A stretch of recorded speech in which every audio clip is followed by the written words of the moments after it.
Hello and welcome to another episode of the AV Experience, where we just get on here to really mess around and talk about AV and home theater. I'm Ryan, joined as always by Jonathan.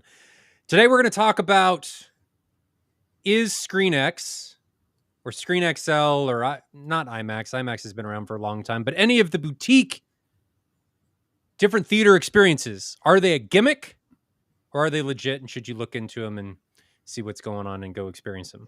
I don't know. We did one over the weekend. We'll get to that in a minute. So we'll talk about it. I guess it wasn't over the weekend. It was over the past week. It was last week. So we'll talk about that in a minute. Jonathan, you have all your phalanges. Yeah. I think. Didn't We burn any didn't do a off phalange this year. check, so I don't know. Maybe you don't. Maybe you're missing. Wouldn't that be something? You held your hand up and like one of them is just gone. Yeah, I missed my opportunity. Oh no! I was wrong. So you got all your fingers. So that's Yeah. good. We didn't lose any fingers in our household. We shot off so few, it would be hard to do so. We went to a commercial show a couple nights, actually. One on the 3rd and one on the 4th. But then just let some sparklers and stuff at the house. Yeah, so we went to a commercial show. That was fun. You know, speaking of sparklers, I think that's funny because we give sparklers to the smallest kids, and it's like, here, take thermite.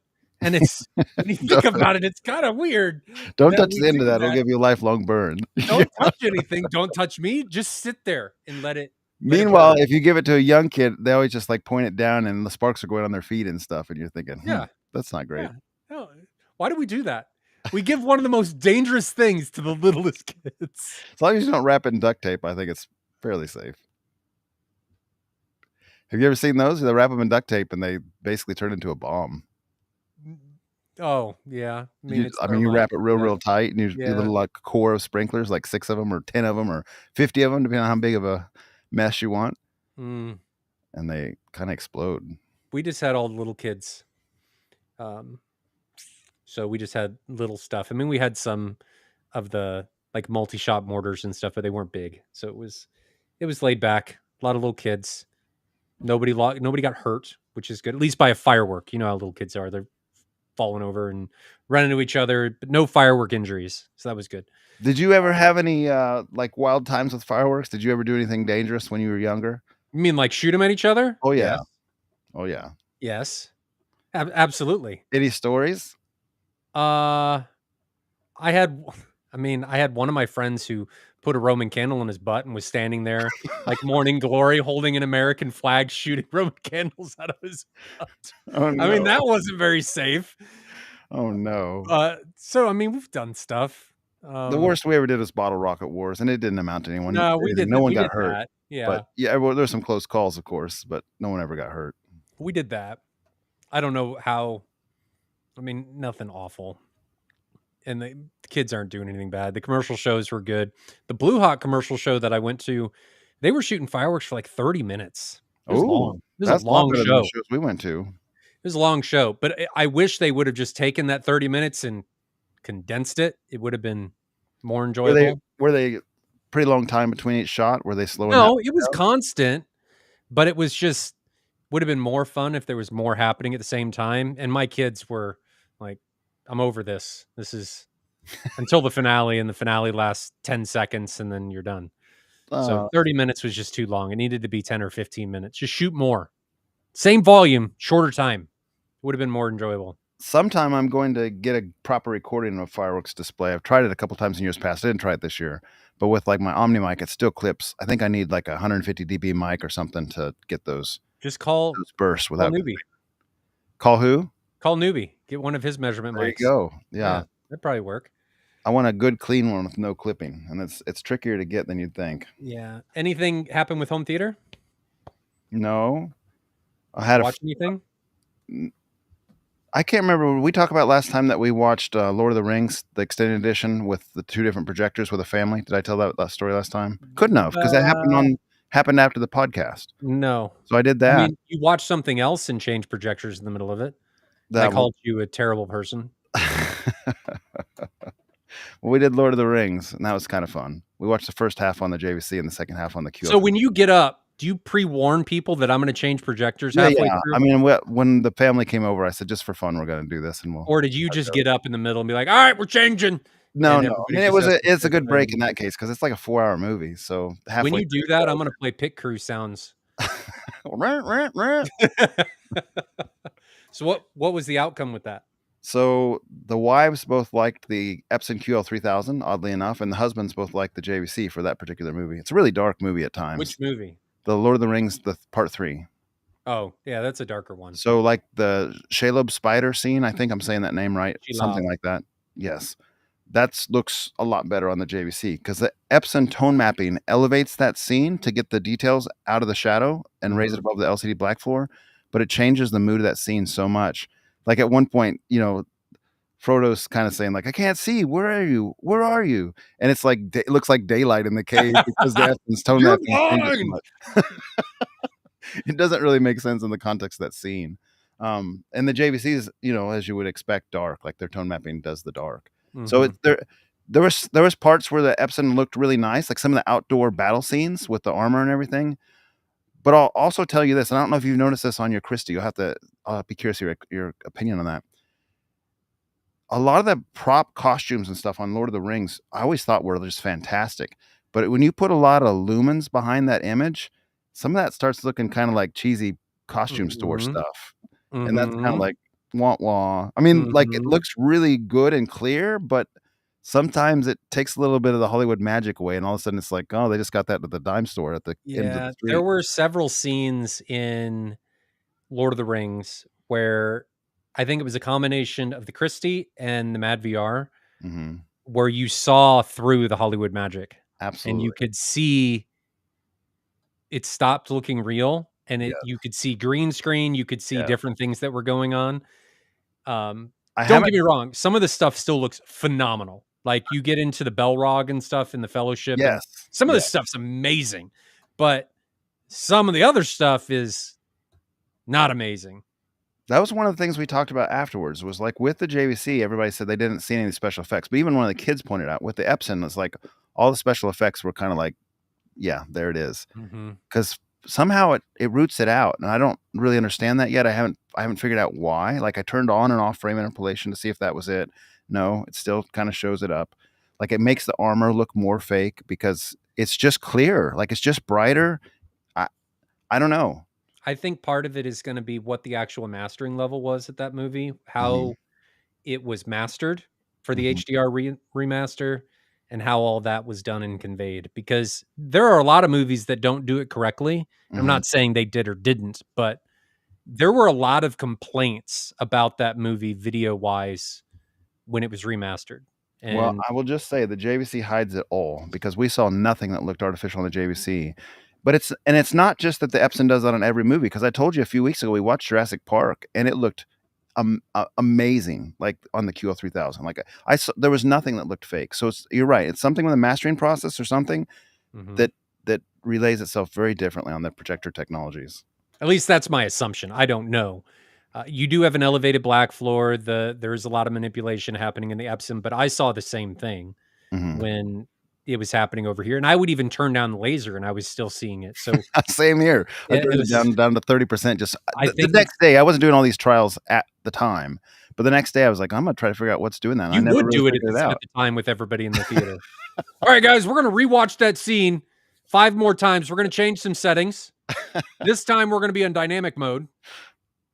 I So could see you even doing that. still, I mean, even still, it wasn't like a universal win for the JVC on that content. Some of the kids like the Epson for the brighter picture, and some of the kids like the JVC.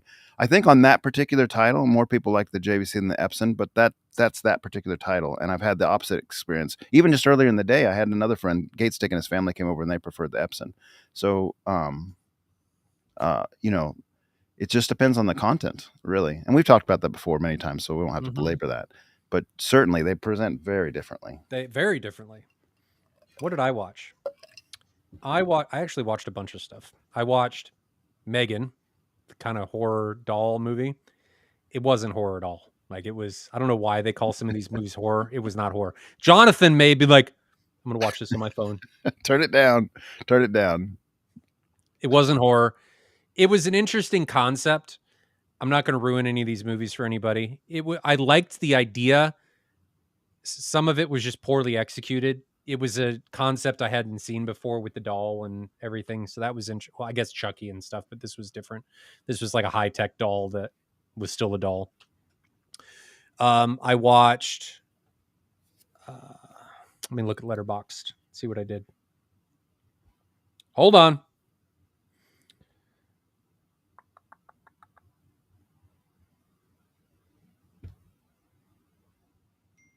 Journal. I'm still learning how to use this. Is that the only one I put in here? Did I talk about how I watched Flash? You told us last time, Okay. yeah. I watched all the Kingdom of the Planet of the Apes. I guess that maybe that's all I watched. I thought I watched other stuff. I'll have to go back and look. Anyway, maybe I didn't want. I wasn't as watchy as I thought I would be. Got some new movies. Got Better Man. I'm excited. I watched that at Kevin Childs. I'm excited to watch that in my theater to see how they compare. Got Adam's Family, the animated series for my daughter. Apollo 13. There's just been some 4th of July sales that came out on Kaleidoscape, so I was buying some stuff. Oh, I watched Mission Impossible 2. That's one of the movies I watched. Oh yeah, are you going to go back to the whole thing, or is that just? I'm trying to. I've never seen them. Yeah, I've only seen pieces of them actually. So I've never. Maybe 2 or 3 of them. I'm going back through them because there's the new one coming out. So I'm trying to go back through them so that I can. I like watching them in order. Mm-hmm. There was another. What other movie just came out? Thunderbolts just dropped. I feel like there was another one that just came out. Does Kaleidoscape tell me? Downloads. My movies.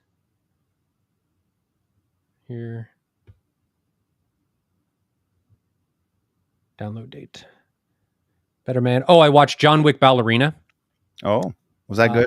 There's some demo worthy scenes in there. I enjoyed it. Was it much better than more 4? than John Wick 4? Yes. Okay, good. Yes, I enjoyed it. I rewatched Ad Astra.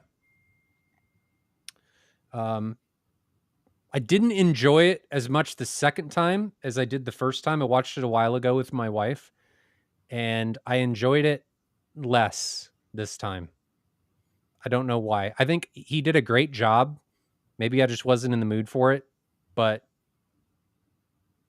it was an okay movie. Not 4 or 5 stars. I'd probably give it like 3.5. Watched Pirates of the Caribbean. We started that series with kids. Man, you were pounding through some movies. I was pounding through some stuff.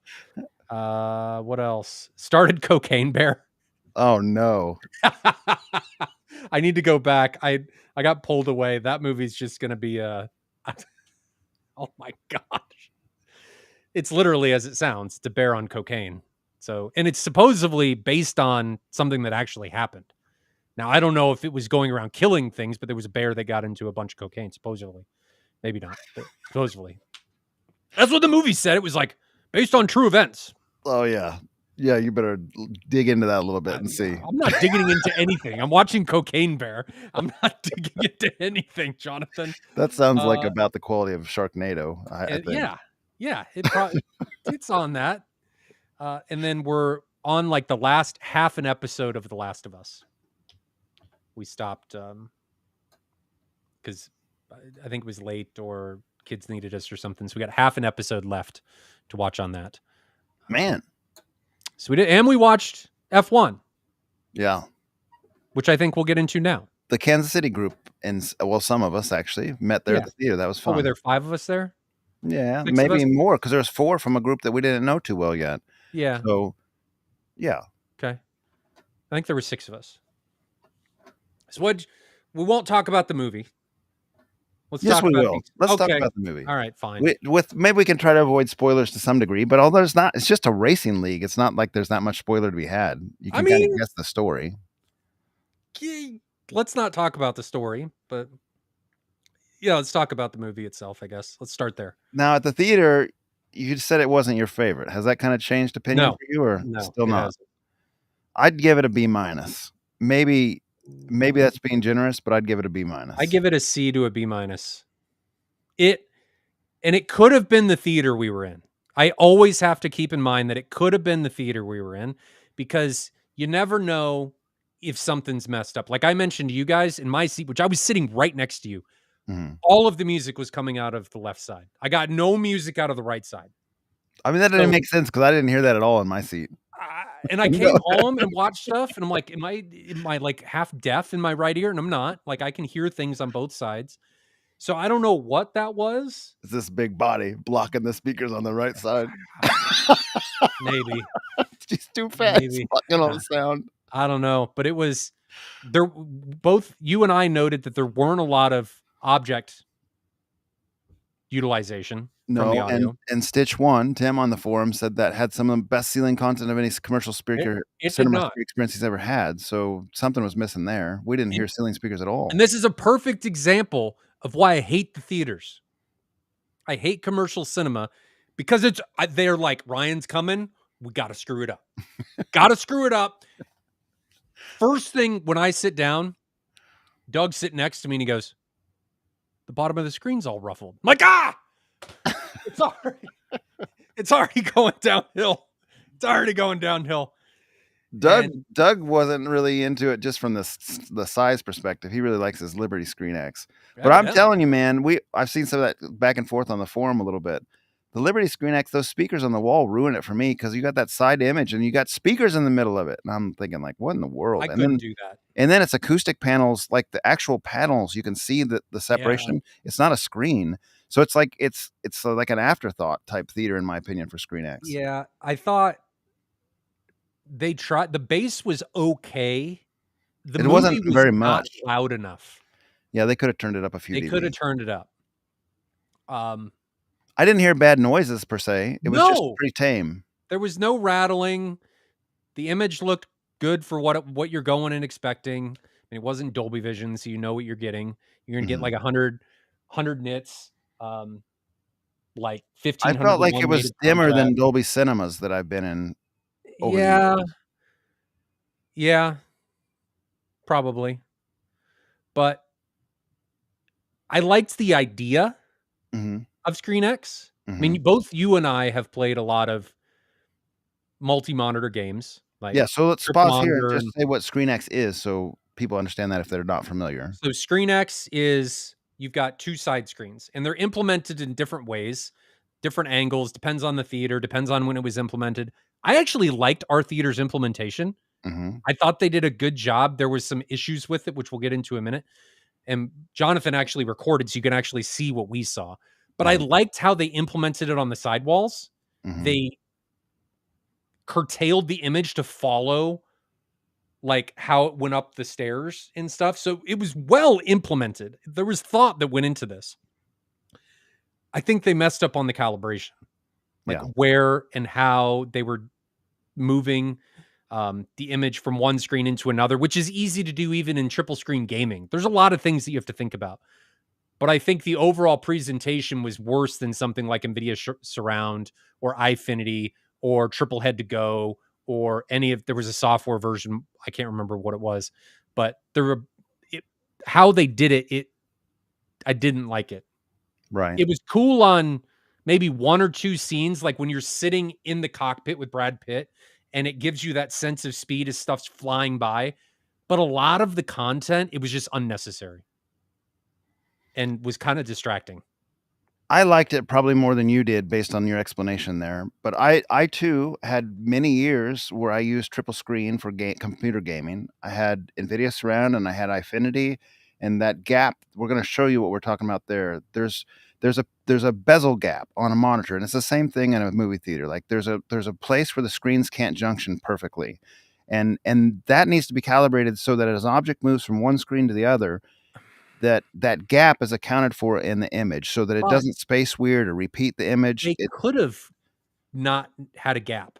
Like there is Christie has software for this, for edge blending, Sure, and I don't know why they don't use it. sure. It feels like it could be just that they need another calibration on it. I don't It'd be interesting to go watch that in Liberty or another Screen X and see if this is a universal thing or if it's just that theater thing. When I went to the only other time I've been to Screen X was for Top Gun Maverick, and I don't recall that gap being as kind of off as this Overland Mm. Park 16 was for the Screen X. But I still liked it overall. I thought it was thematically added. So they didn't have the side screens going during most of the like Yeah. dialogue type parts of the movie. It was when they went to basically the racetrack. When they came on the course or when they actually got into the car cockpit, then those side screens lit up. And I've got a couple examples of that in my clips here that I'll show. I And did that's like kind of how a they cool lit them up. effect. Yeah. Like That was cool. it even just they'd come on sometimes all at once or they sometimes fade in. Like they did a good job with that. And it added to that element. It's like, all right, here we go. And they got that pounding music. And I for this kind of thing, I mean, I can't really think of a better like No, flying or driving is where that I stuff think it was good. is best. There was unnecessary parts of it, Mhm. like you talked about, and we'll show you in a minute, chain link fence. Mhm. Like, there was just things stay in the cockpit. Like, we're Mhm. still jumping around like a normal movie. I wanted that parts of it to be dedicated for a surround. Like, don't Mhm. give me a surround segment and not Mhm. just kinda bouncing around, and it just made it feel like it was an afterthought Mhm. and almost like we're zooming so that it fits on 3 screens instead. Yeah. I liked it when it worked. I think it added thematically for the content when you're sitting in the cockpit. It was cool in that part. I mean, that's why I did it when you're playing games and stuff for that exact reason. When you're driving and you're sitting in the seat and you're sitting behind the wheel, it gives you a sense of scale and a sense of speed that you don't get. Yeah. But a big part of me wanted to say, I would have rather in that movie just sat closer to the screen. Right. I think I would have had an overall more immersive experience doing it that way than how it's currently being implemented. Yeah, I mean, I'm not sure I agree with that sentiment entirely, but I see where you're coming from. I thought it was better than it wasn't, and I think that if it was implemented better, it'd be better still. Like they had some room to grow in the implementation. Yes, I agree with that. I'm Mhm. not saying it was unnecessary. I think Mhm. there's a lot of benefits to it. It just needs to grow. So this comes from a place, I think, I'm presuming, that they're trying to get a leg up on the home theater advantages. So like you can't do this at home easily. They don't have the content. Like you can't buy the disc to do this. You can do it with your games or whatever, but you can't do it with cinema content. So if they can come up with like MX4D, which gives you like motion and tactile and air pressure and all that kind of stuff, or they can come up with ScreenX to give you 3 screens. They're trying to distinctly make the experience in the professional commercial cinema different than what you can get at Mhm. home. I for that reason we'll probably never see this type of thing licensed for home theater use. I But don't know. We said we'd never see a lot of things, and then they make their way to home eventually. I would So upgrade for maybe something like this if it came through. I think it'd be worthwhile. I think it would be worthwhile if you did like a curved screen. This is where curved screens would shine Yes. The in front this. screen here was curved, and then the Yes. theater was like trapezoid shaped. So instead of being just a straight and my hands are doing weird things because of the fisheye lens of the camera, but instead of just being a straight rectangle, which wouldn't have worked very well and doesn't work very good in my opinion in the Liberty Screen X, these were like trapezoid walls. So they kind of lended to the fact that it matched the curved screen in the front a little Yeah. better than a straight And I rectangle. think you're stuck a little bit with the limitations of the theater unless you're building from the ground up. A lot of these theaters that they're putting this stuff into are not designed for this. They're having to work Retrofitted. around certain limitations to Yeah, make yeah. this work. But I think I saw the potential. I just didn't enjoy it with that implementation. I see where they're going and I want them to keep doing it Mm, because as I tell people with electric cars, this is my argument and they're like, "Oh, your batteries are killing the planet, you're doing all of this." I'm like, "Well, you got to start somewhere, right? mhm, Look where we came from with internal combustion engines and look where we are now, and it's mhm. just going to keep getting better." The same thing whenever you bring out something new, it's never going to be perfect when you first release it. You've got to fight and get over things in the initial parts of the implementation and learn and figure it out and grow and make it better as you go. As long as you're learning and making it better and improving, I'm all on board. So I see the potential with this. I just hope they continue to grow it instead of stagnating or just killing it. Yeah, the other thing that came of our movie experience together when we went there was I started thinking we need a standard that's got like integrity again, like THX did in the old days, where they said your cinema must meet this standard, and then you know what you're getting. Because those have kind of been dropped by the wayside because of licensing wars, and the commercial cinema experience is not reliably good, in my I'd say opinion, anymore. Dolby Vision still has that though. But it's internally spec'd, and there's some Dolby Cinema is probably still like a better example of consistency than other theaters. But I mean, just think about the different shows that you've been to over the last 10 years. There's not a reliable bar. No. And even in like an AMC, for instance, Tim was telling us through text message, he went to just like one of their standard AMC laser theaters and thought it was like a terrible experience, like Yeah. terrible. And so he's like, I'm only going to the premium theaters from now on. But even at the premium theaters, as I go to like 3 or 4 different cinemas in the Kansas City area, they're all a little different. Like Yeah. it feels like the industry is ripe to have kind of that, here's the quality bar and you're going to get that here. You're going to get back to the same volumes like we talked about. It wasn't as loud as you'd expect going to a commercial cinema. It was kind of quiet. The picture quality was XYZ, but maybe it should have been ABC. Like if you were going to a ScreenX to say that, hey, I want the gap configured correctly. I don't want speakers on the sidewall. Not that we had that at Overland Park 16, but in Liberty you do. Like there's kind of like a threshold that says this doesn't meet your minimum requirement to be this category of entertainment experience. And I know people want to move away from licensing fees and that kind of thing, but I feel like we're kind of missing something because we don't have that anymore. I think the licensing fees are fine as long as people are held accountable with them. Like if you're gonna do this, you got to hold them accountable.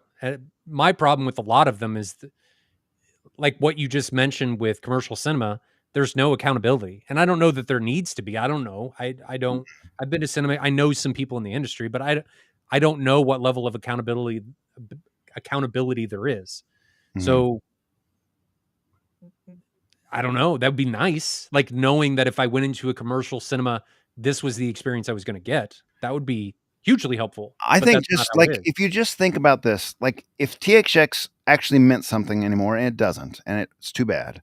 But if it actually meant something, and there was a standard as if THX still meant something, that you saw a theater that said, hey, this is the high bar theater. We've cleared this hurdle. You're going to pick that theater every time because you don't go to the theater that often, and it's going to merit your ticket purchase because you want that best premium experience. That's my Do you opinion. do you think though that part of it is because the people working and the owners of these theaters don't care? I think they do Not care. I mean, AMC, but the actual people running the commercial like a particular theater. I think that's always a challenge. I do think the people care. I think AMC's leadership cares. I think B&B's leadership cares. I mean, it's right there on the commercial I'm at the not beginning. saying them. I'm But saying the the minimum people wage on the employee who's ground. setting Yes, things up and kicking play off probably doesn't care. that's what I So, mean. The people that are actually in charge of the implementation, that are actually doing it, that are there making sure everything works, I don't think they necessarily care. And I can't fault them for that. yeah. So I'm not sitting here saying, "Oh, point the finger at them." I can't fault them. You're really not going to get that unless you get somebody that's an enthusiast or that has a stake that's maybe a higher person from AMC or whatever. It's Yeah. interesting that we're having these problems with AMC and AMC's headquartered here. Yeah. Well, So that's this to be fair was a B&B. yes, yes. I was using who was it? Tim, his Yes. experience at an Yes, yes. AMC The AMC laser. laser. Yeah. Yeah. That's a big reason why I don't like the commercial cinema now. Is because of that. Mhm. There's no way to tell what kind of experience you're going to get. Mhm. I want something that is wrong in my experience to be my fault, Mhm. not somebody else that doesn't have any control and I don't have any control over it. That bothers me, especially when I'm paying money to go see it and I have no control over it. Yeah. All right. Well, So, let's spin up this little video and show people what we're yeah. talking about here, and then we'll move on to the questions. I see there's a lot of questions coming in that aren't related to ScreenX. We might be losing our audience, but let's do this first. ShareX, entire screen, share, and Ryan, you'll have to get when I get this thing going, you'll have to put it on the main gig so people can see. Let me turn off the overlay. Yeah. First, I'm going to rewind this, and I didn't record the whole thing. I saw Bruce said, "Hey, can't do that." I just recorded a couple highlights to give you guys an idea of what this is, because a lot of people haven't even heard of ScreenX. I mean, it's not common knowledge, I don't think, and so this gives you a little exposure. So the first thing we're going to show is just like what the theater looks like real quickly, and I've got this in DaVinci Resolve. It's a software editing tool. I'm going to use my trim wheel to kind of go forward. It won't be real time or anything, and there's no sound. I'm intentionally not having the sound on here, but let me make this full screen. All right, you got it shared. Yeah, you're on screen.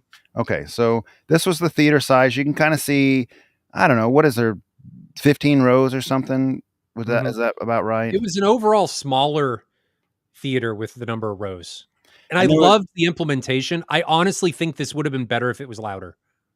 yeah.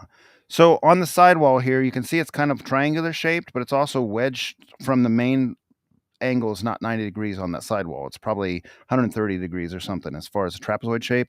But the screen itself is triangled, and there's some weird, what would you call it, like zoomed or cropped and zoomed type functionality going on because it's triangled. It's not it's not all pinched. It's not like they have the whole height of resolution of content in that top left corner that would be like really compressed. I don't know how they did It's it. cut off well, but it's all stretched a little bit too at the same time, which is a little strange. And I'll show you some of that in the video. But this just one we wanted to kind of show you what the theater is. So here's the main screen. The main screen you can see is obviously curved, and then that sidewall when it lights up in that triangle shape, that's your like side angles, if you will, of what you're going to see. So we'll get into it here a little bit and show. This was some of the Kansas City guys that just met to watch the movie together. Just arranged on AVS Forum for kind of a movie night. So this is the opening of the video. You can see the side screens are lit up for kind of this little entrance into the F1 stadium.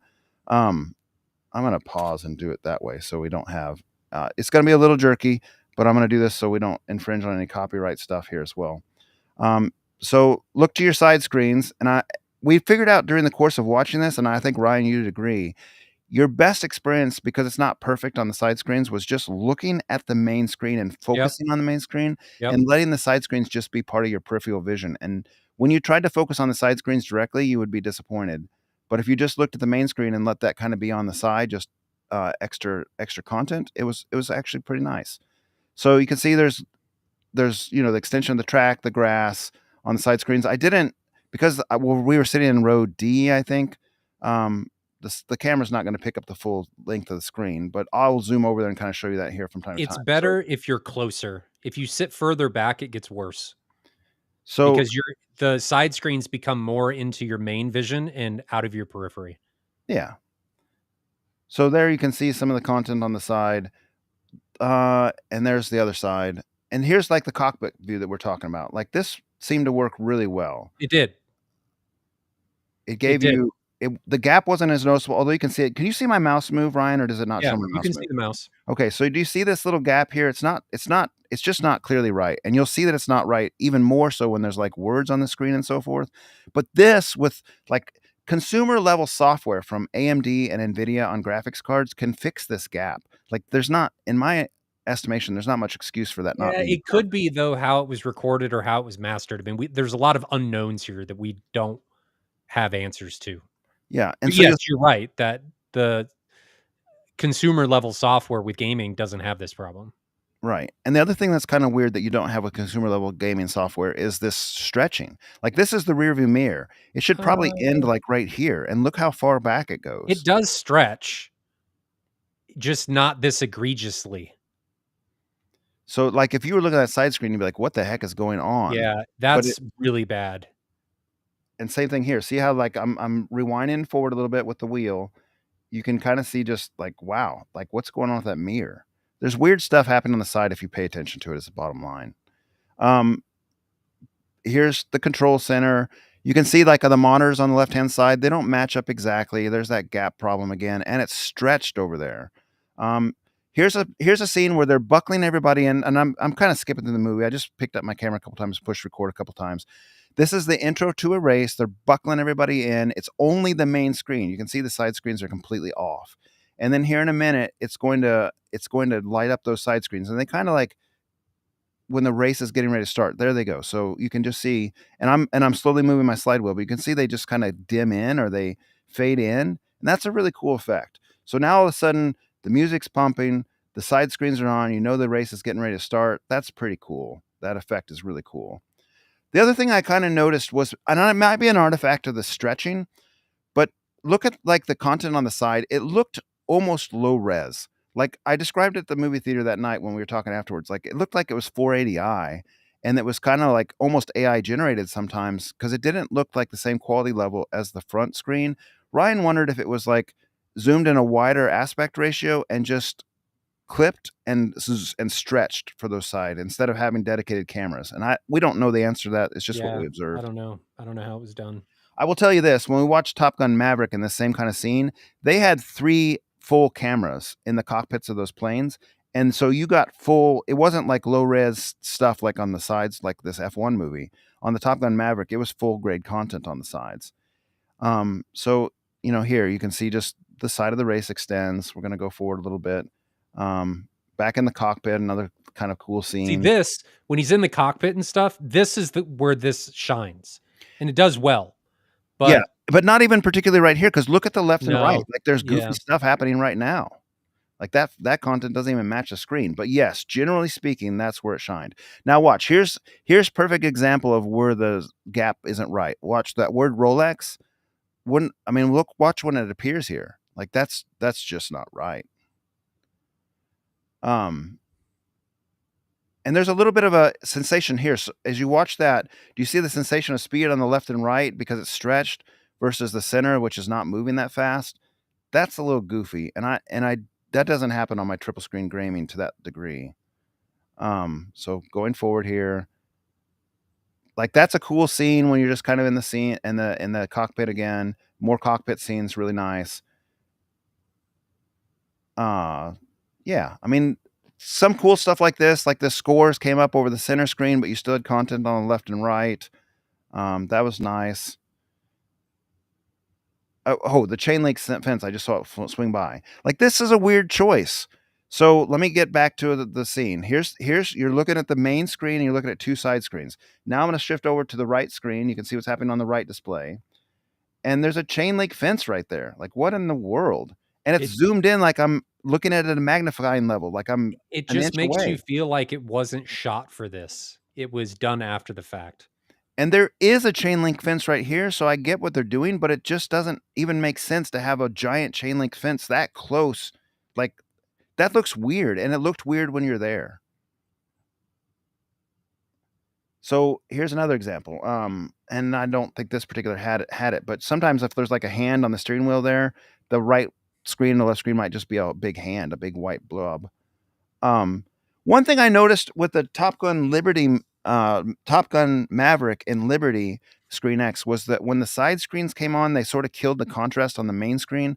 I didn't notice that as much in this theater. Did you notice that, Ryan? Mm-mm, no, It wasn't debilitating to the image, like it wasn't a deal breaker. But in Top Gun Maverick, and maybe because that movie's just so bright since it's outside in the sky with the sun and everything, it when all 3 screens were on, it did sort of affect the contrast. This movie's darker, so perhaps that's the only reason. But kind of going through here, this is another scene. Like, look at her. Look what happens to her head on the left as it zooms in. It gets real weird. They really needed to keep it even more concentrated on just the race and not these little talking scenes, which I think they could have done. It's just maybe need a little more time in the oven, perhaps, for maybe. this particular thing. So, like, cool. You're running through here. This is really cool. Like, right? This is nice. This is what it's built for. This kind of thing. Could And have been better if it was implemented better, but this is increased immersion. yeah, it really is. So here, I mean, you're kind of getting a fast forward view. Now, here's an example of something that's gone weird with the gap. So there's a car passing on that right screen. As I kind of scroll through here, watch what happens to that car. It stretches way out.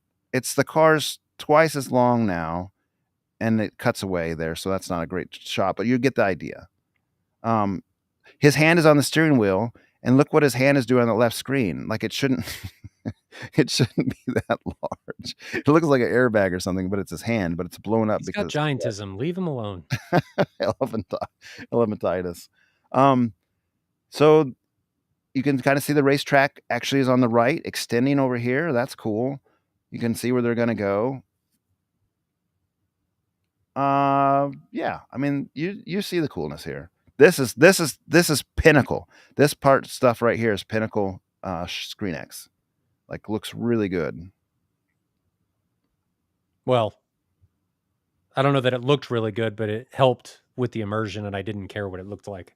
Yeah. Okay. So that's the end of what I had recorded. I'll stop my screen share. Pirate you.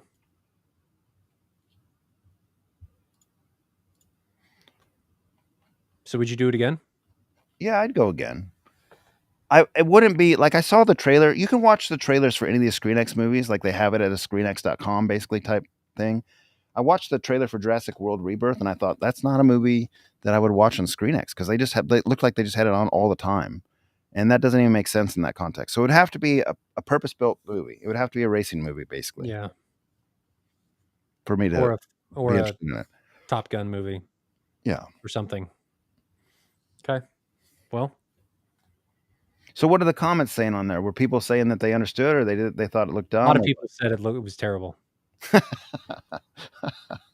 Terrible. Well, it's not like I see Van Williams comment. I don't like that at all. Well, okay. Again, if you focus on that main screen, like you focus on the main screen and you're not focusing on the side, it's just peripheral information and it's fun there. You just can't turn your head and look over there. That's my review. Yeah. Every time I go to a movie with you, Jonathan, I'm disappointed and you keep dragging me. Keep making me go. Oh, go. No, I don't want to. Oh, go. Fine. Maybe one time we'll have a good experience. Last time was John Wick 4. I didn't go to the one before that. Your favorite movie. The scary one. Bloodlines? Yeah. What was the name of that thing? Final Destination. Yes. And then this one. I'm anxious to see this in our theaters to see if I enjoy it more. Now, I will say this. Some of the music in F1 was a lot of fun. I enjoyed the variants of the score. Like there was some modern music. It was kind of like Top Gun Maverick in the sense of just I did. The announcers were really annoying though. It felt like I was in a video game and they were just using pre-baked things to just put over the top. It would have been better without that. I sat next to Bob in that movie, and apparently he's an F1 fan, and he kept. I am too. He kept saying, like, "This is not how this works." No, out loud, he was getting with all the liberty they took with F1 racing. I understand why they did it, but it made it more like drama. Not that there's not a lot of drama in F1 anyway, but there was a lot of distraction. I'll tell you, one of the reasons I think I gave it a B- was also that how do I say this without really going into it too much? Their team did some kind of dirty racing, and it was intentionally chosen. And I kind of fault that a little bit. Like, you didn't like the ethical parts of it? This is an underdog story. And usually the underdog is like kind of fighting a bully, and just historical, like think legacy media with underdog stories, like just kind of thematics. The theme of that. You're the underdog and you're going up against somebody else that might be cheating. Yeah. In this case, you're kind of doing the dirty tricks. Yeah. You're trying to get points on the board. The idea though behind racing, if you look at NASCAR, you look at Indy, you look at Formula One, and the saying exists for this reason: you ain't racing if you ain't cheating. And it's trying to do as much as you can to gain an edge and get a win. I mean, there's always cheating controversies and stuff coming out of F1. So I don't know those mechanics. It's not unrealistic. I didn't like the plot though that it entailed. I'm with you on that. I didn't like that part of it. Like that was totally unnecessary. There are other F1 movies that didn't do any of that I enjoyed a lot more. Well, and they even played it in this movie. Like the leaderboard leaders were frustrated with them for kind of taking advantage of these. They were, for the most part, playing within the rules, but doing some things that were giving them opportunities that were kind of underhanded. Like intentionally slowing the race down, stopping the race. I didn't give like them that. Advantages. And the movie played it as if the leaders were like tisk tisk. You know, they were saying you're playing dirty, like they're above all this type thing. Yeah. And Brad Pitt's was like, anything we have to take advantage of what we can. Our car's a crap box. We're going to do the best we can with what we have and bend these rules a little bit. Yeah. So to me, we talked about these like moral and ethical things from time to time.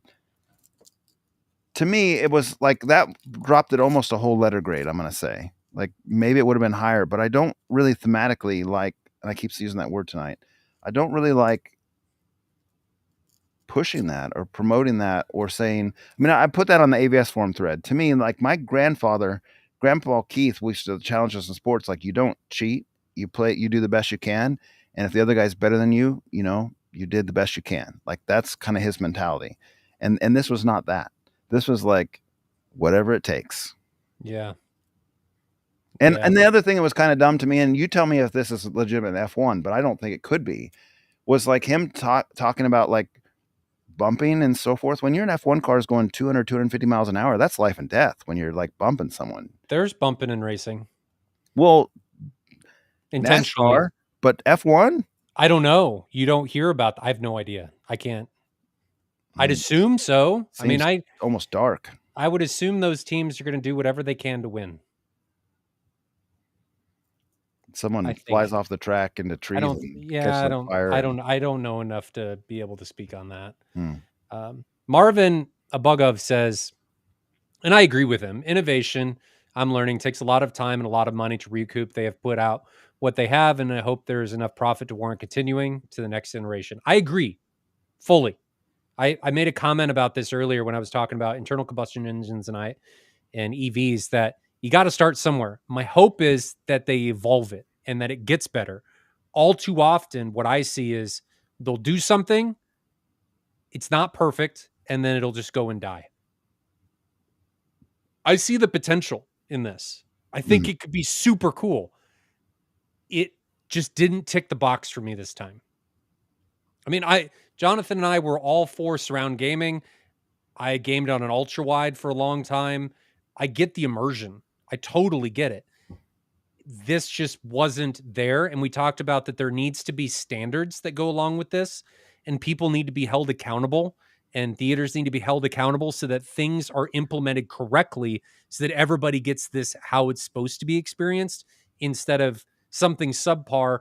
And then those subpar experiences compound and get to an exponential tipping point where there's no recovering. That's where I think a lot of these get to because there's no accountability. There's no, this is how it has to be, and there's somebody checking it.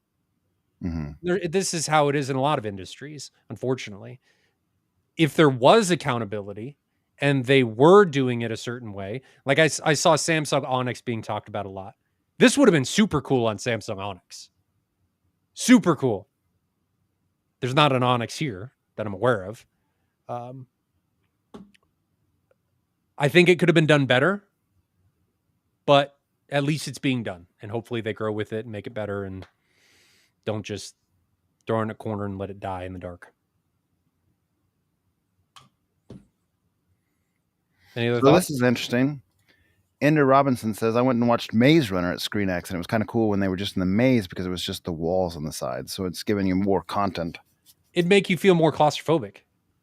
Yeah, I get, there's super cool things that can be done for implementation and immersion. It just, you can't have it stretched like that for any kind of like legitimate use case. no. It can't be an afterthought. It needs to be an actual camera that records what's going on the side. Or it needs to be like a 5120 by 2160 recording, and they use the actual warping software that's in Barco and Christie projectors to blend it over a curved screen. Right? There's things that can be done. There was at ISE, Barco did a room, and it was a fully enclosed circular room. Have I talked about this before? No, I don't think so. Okay. It was a circular room, and there were tons of projectors overhead. And they were all blended, and you were in this room with a bunch of other people. And then the media, you moved, and it was done so well, you felt like you were moving because of how everything was blended together. You felt like you were on a ride. So it can be done. It just, you got to have some accountability. And I think you've got to go into something knowing that you want this to be an end goal. You can't, what I feel like with this content was, we're going to record it, and then we're going to take some of it and we're just going to stretch it.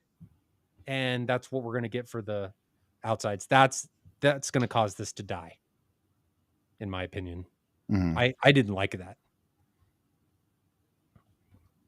So, according to our title, gimmick or game changer, it sounds like in this case you thought it was kind of a gimmick, but it has potential to be a game changer. I don't think it was a gimmick. I think it's a game changer. It was just poorly implemented right now. I don't think it's a gimmick. I think there's a lot of potential with this. I just didn't like how this was implemented. Mm-hmm. There's And I liked how it was implemented. I think it could be implemented better. Like, I enjoyed it more than I didn't. I don't think it's a game changer in the sense that I've now seen Toon movies and Screen X, and they were 2 years apart. And so game changer would mean to me like that's where I go every time, but it's not. So like we talked about, I'm not sure that this would be a game changer on normal fare no, movies. no. It's almost like a specific genre of movies that it fits the best with, I suspect. And so even when it was implemented well on Top Gun Maverick, it wasn't like I've gone to them every time after. I waited till a movie came up that I thought would fit that mode. And you can say like, well, we haven't experienced in the movies, but you kind of have, because like both movies had times where there was talking and there's people on left and right wall. Mm-hmm. And so you're seeing that in more regular content, and it's not a game changer. I think what we need to do to really draw a line on this is watch it in a place that was designed for it. Like their flagship headquarters for Screen X type thing, basically. Yes. Not a theater that was put in after the fact. It was retrofitted. Yeah. That's fair. Put it, see it, designed for it, and see, maybe that's what happened. Maybe there was an issue with how it was filmed, and it was just a limitation of the theater we were in. That's really fair. Yeah, we don't have the answers to those questions, so I don't know. Maybe. Yeah, I mean it's going to be kind of hard for these theaters to like say build a brand new like cinema complex for this particular thing, add on another room. So in most cases they're going to be retrofitting for this because they didn't build it with this parameter in mind when they built that theater. Yeah. I agree. So probably in most cases, except for maybe their flagship place, you're going to have a retrofit. Maybe we should build one.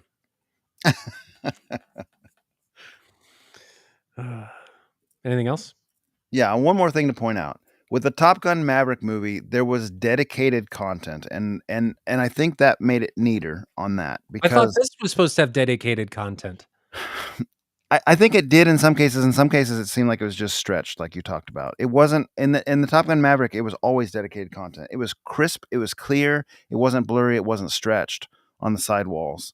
So like that implementation was better than this implementation. So you can't, for you, Ryan. I don't know, and I know I'm not even disagreeing with what you're saying, but I'm saying like you can't quite judge it on this movie compared to Top Gun Maverick because I think it was a better implementation of Top Gun. Like I said, I like the idea. It was a poor implementation in this film. Mm-hmm. I understand what they're trying to do. Poor implementation in this viewing. So, like, one of the things on Top Gun Maverick that still sticks out in my head that was really cool is when they're flying in formation and there's a wingman on the left or wingman on the right. Would have been cool. The wingman's just flying over there, and it's just as clear as the front projector. Like, it's not blurry, it's not stretched. You look over there, and it's just like, an F-18 or whatever flying next to you. That's pretty cool. That's cool. F-35. I don't even know what it was. An F-18. Okay, yeah. They were Super Hornets. So, yeah, I mean that's when that technology is really kind of like satisfying. I agree. I'm on board with that. And when they were doing the canyon run, that was fun in Top Gun Maverick, as you might expect. Mm-hmm.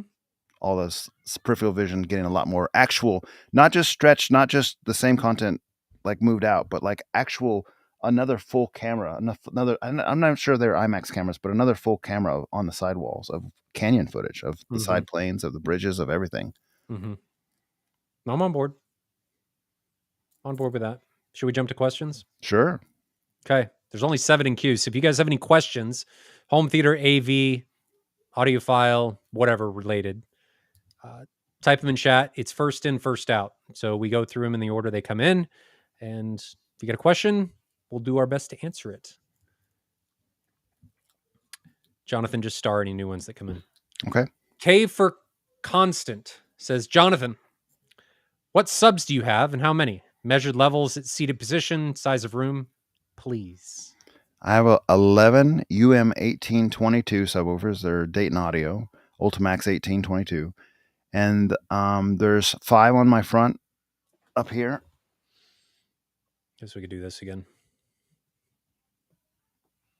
5 on the front, and then 3 near field here, and then 3 in the back behind the seats near field. So 6 of the subs are near field behind 2 rows. and 5 up front. The room is 24 foot deep by about 18 foot wide at the narrowest part, and then it breaks out here, and then there's a bigger breakout going that way.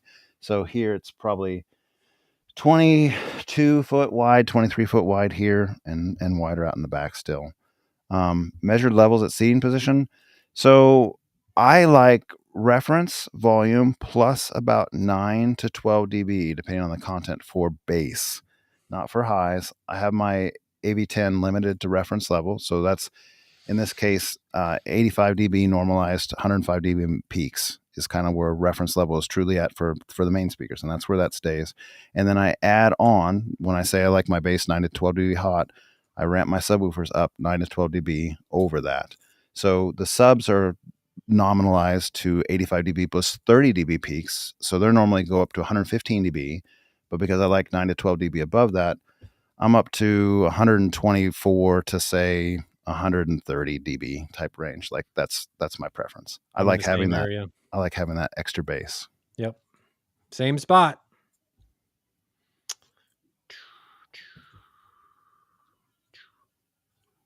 Anthony asks, what do you think would happen with the Mad VR Envy with them? And I think this question came in when we were talking about The two projectors. the two projectors and Lord of the Rings.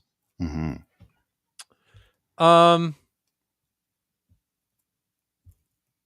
I don't know what would happen. I don't know if you're going to, what I've seen happen with Mad VR is you can see through some of the magic depending on how you have things implemented. You can see through some of the trying to hide the details, but it depends on how much of the recovery systems you have in place, like the highlight and contrast recoveries and sharpening and upscaling, how much of that is being implemented.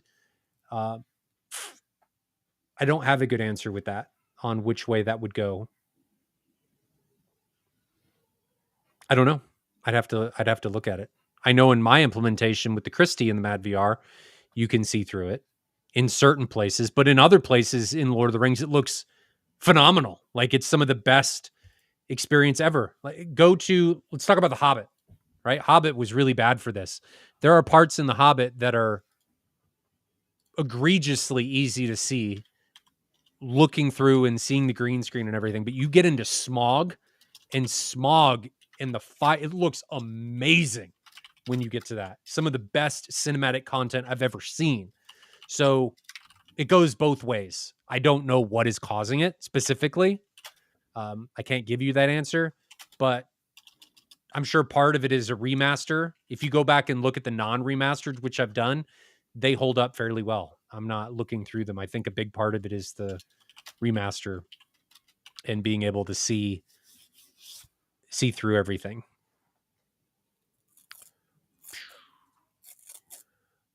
Mosin asks, what device can improve video quality most effectively with minimal impact on audio performance and is cost justified?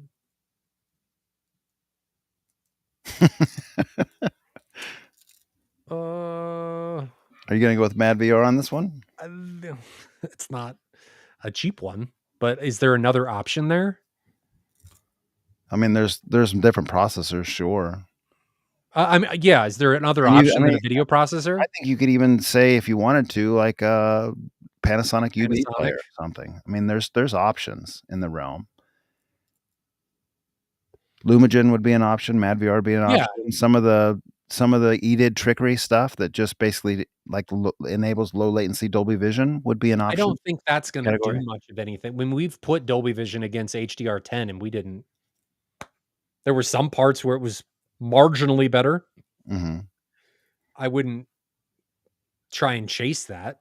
Well, I think Mad VR. So there's a specific use case where that would be worthwhile. Like think about my Epson 5040 UB that has just awful HDR. Sure. Yes. So if you can get SDR, basically decent HDR or Dolby Vision with that, and it costs you the price of a $50 switch, yeah, I could get behind that. But I'm saying if you've got something like a JVC or the newer Epsons or a newer Sony or something, I don't think you're going to benefit really at all from that. Mm-hmm. The key with the video processors is you're not just getting a fidelity improvement through the tone mapping and video handling. You're getting other things. So you've got to weigh whether those other things are worth it to your theatrical experience. That's what it comes down to, is subjectively, because everybody's different. Are these tools that are being given to you to change how your viewing experience is going to be, are they worth the money you're spending on that video processor? That's different for everyone. I would say yes, but I'm probably biased Mm-hmm. for a number of reasons. So you got to see it. My thing is, go see it if you can. I mean, Jonathan and I will invite you out. I will host you and you can see them. And then once you've seen them, make that decision for yourself. Because then you know what it looks like and you can decide, is it worth it? Is it not worth it? I don't like making that answer for people.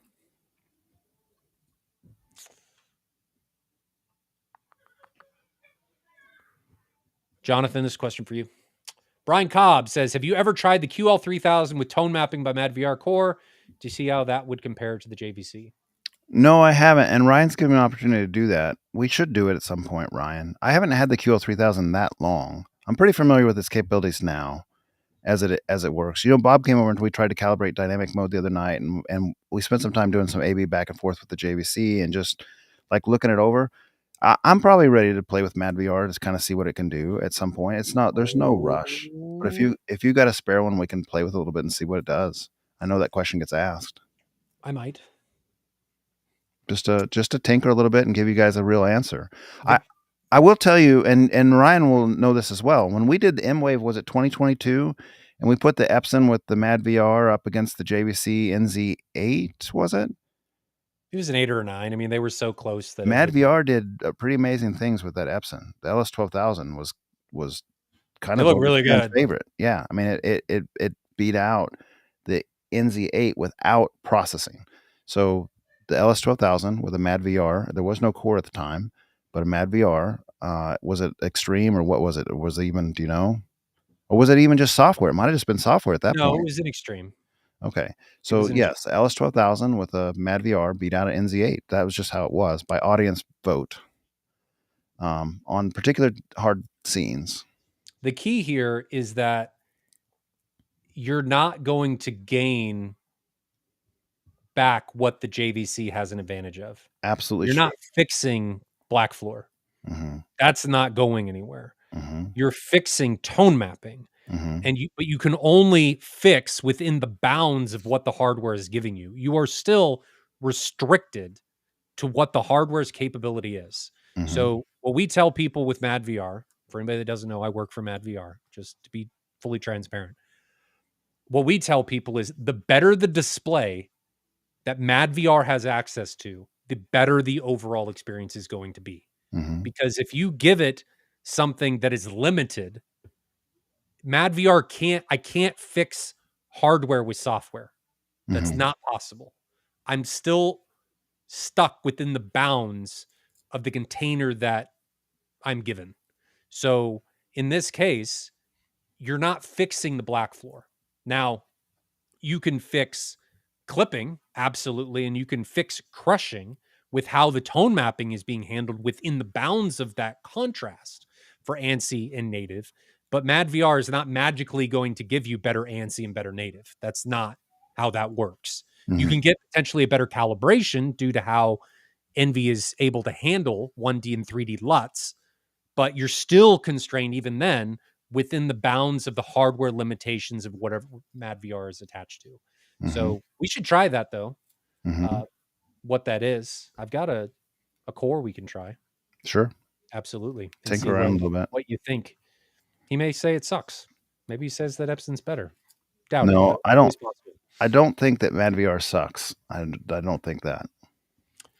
I can tell you that typically the higher you go in the price point for displays, the more you need something like a MadVR or Lumagen or some type of video processor, because the more limited the video processing on board those displays typically becomes. Which Like is so ironic. the Christie's video processing, atrocious, Mm-hmm. awful. If I go back and forth between what MadVR gives you and what Christie gives you, it is unbelievable how big the difference is. And That's just how it is. I think it's a big part of that is there's an expectation that you're going to have some level of processing, right? Whether it's within the realms of DCI or you're going to have a video process, something on it. They just don't have great HDR handling. SDR is fine, but HDR. So take that for what you will.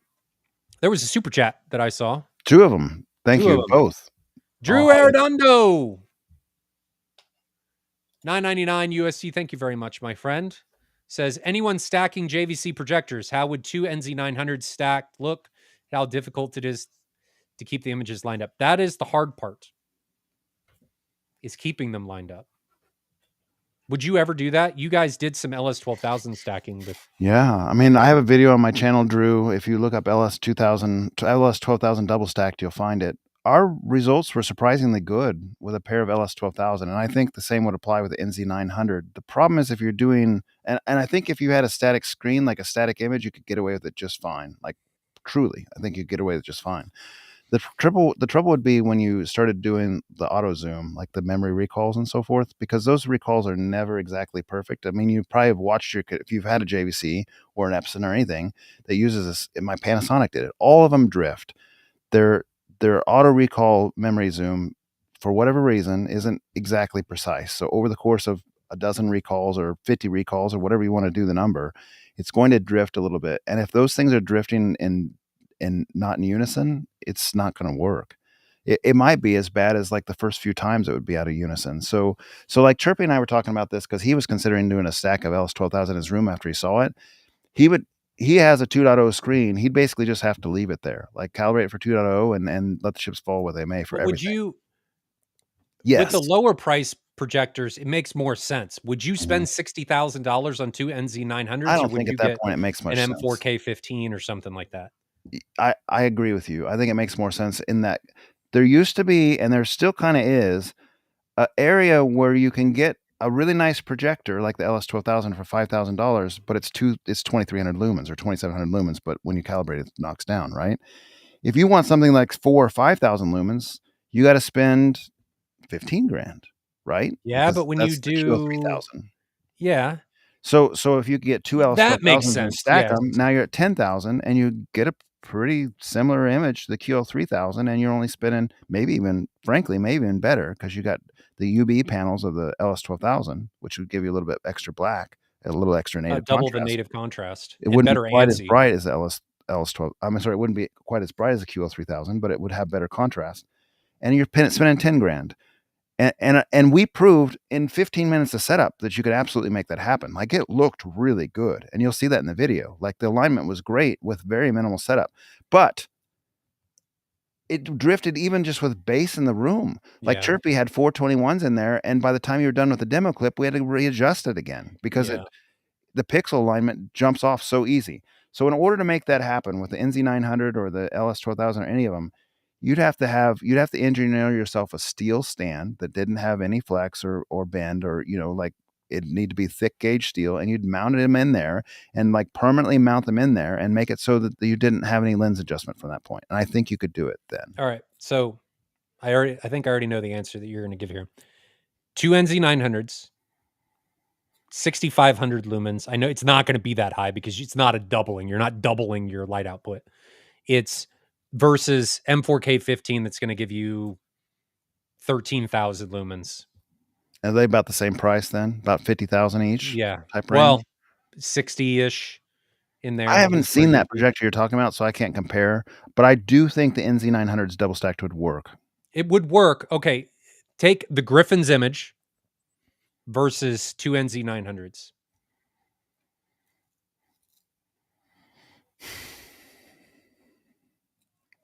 I don't know, man, because you got the NZ900's like 40,001 contrast, right?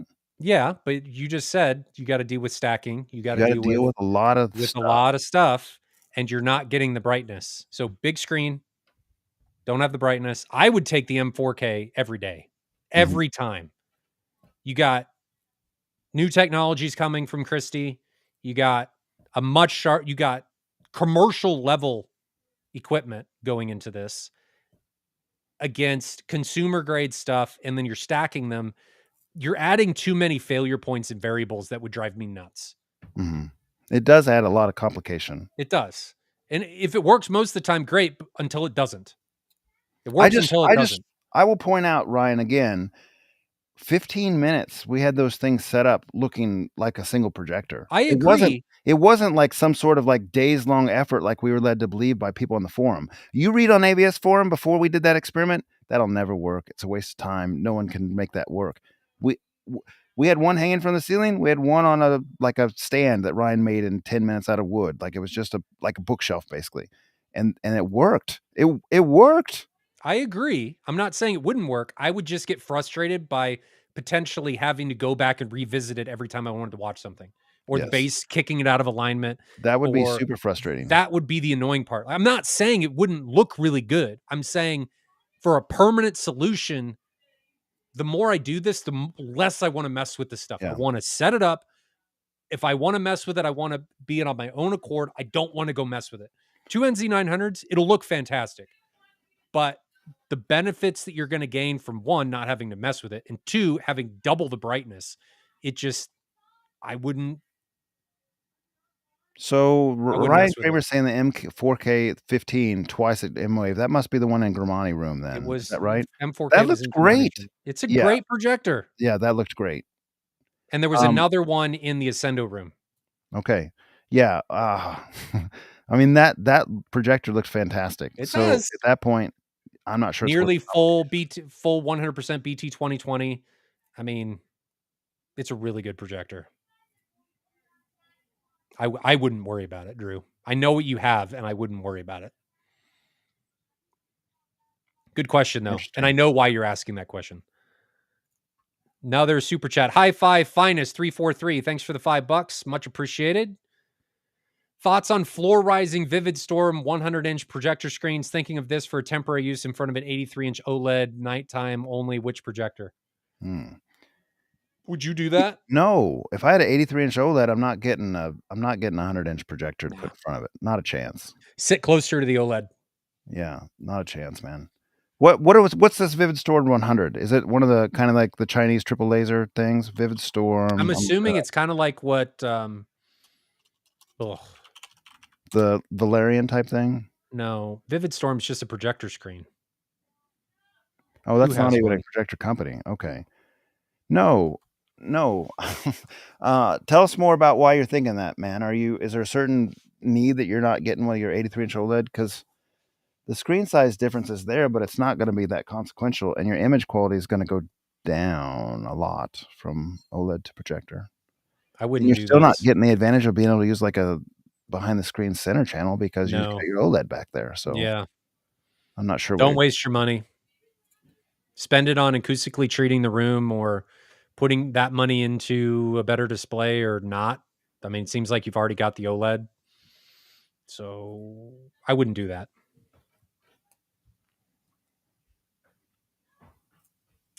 Another one from AV Techman 77. I have a Sony 915 ES paired with a Core Envy. Why am I getting flickering noise in older content and flickering noise in bright scenes with blue sky? Probably banding. Do you have to worry about like RGB low, RGB high, YCCBR, whatever? Does that come into play Yeah. with MadVR? And Because the older Sonys didn't like RGB. You may want to try YCBCR. I had that issue with the QL3000 in my Apple TV until I switched to Really? RGB low. Yeah, YCCBR or whatever it is. I might even be saying that wrong. That makes flickering on the QL3000, but RGB low does not. Hmm. Yeah. So it could be. Typically I with mean, the that's what I'm Envy, saying. It could be something like that. typically with the Envy, you want to leave it in YCBCR a lot of times because you don't want to convert from the native of whatever the content is, and most of that content's going to be YCBCR. Envy does the conversion from YCBCR to RGB because most displays prefer RGB. If you send them YCBCR, they're going to convert themselves to RGB. So we try and avoid that by sending them RGB. Um, in this case, that just sounds like an HDMI artifact. AV Techman, what I would do is get with whoever you bought that projector, the core from. let them know what's going on, and then they will get with support at MadVR, and that's probably an HDMI artifact. Usually stuff like that is caused by HDMI cables or bandwidth limitations. It could theoretically be caused by the Sony itself. I don't know. There's a lot of variables that can come into that. But Could it be contact your too place of high purchase. of a sharpness setting that would cause flickering on the Sony? It could. Frankly, Sony's have PWM.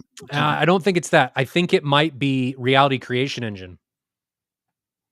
Because Reality Creation Engine can sometimes, with MadVR, get into conflict with things like contrast recovery, because it'll see minute modulations and then interact with them, and it can create flickers and whites in bright areas. So try turning off Reality Creation Engine if that's on, and see if that fixes your issue. That might fix it. If it doesn't, get with your place of purchase, and they don't know, they'll get with us at MadVR, and we'll work from there. Good question, though.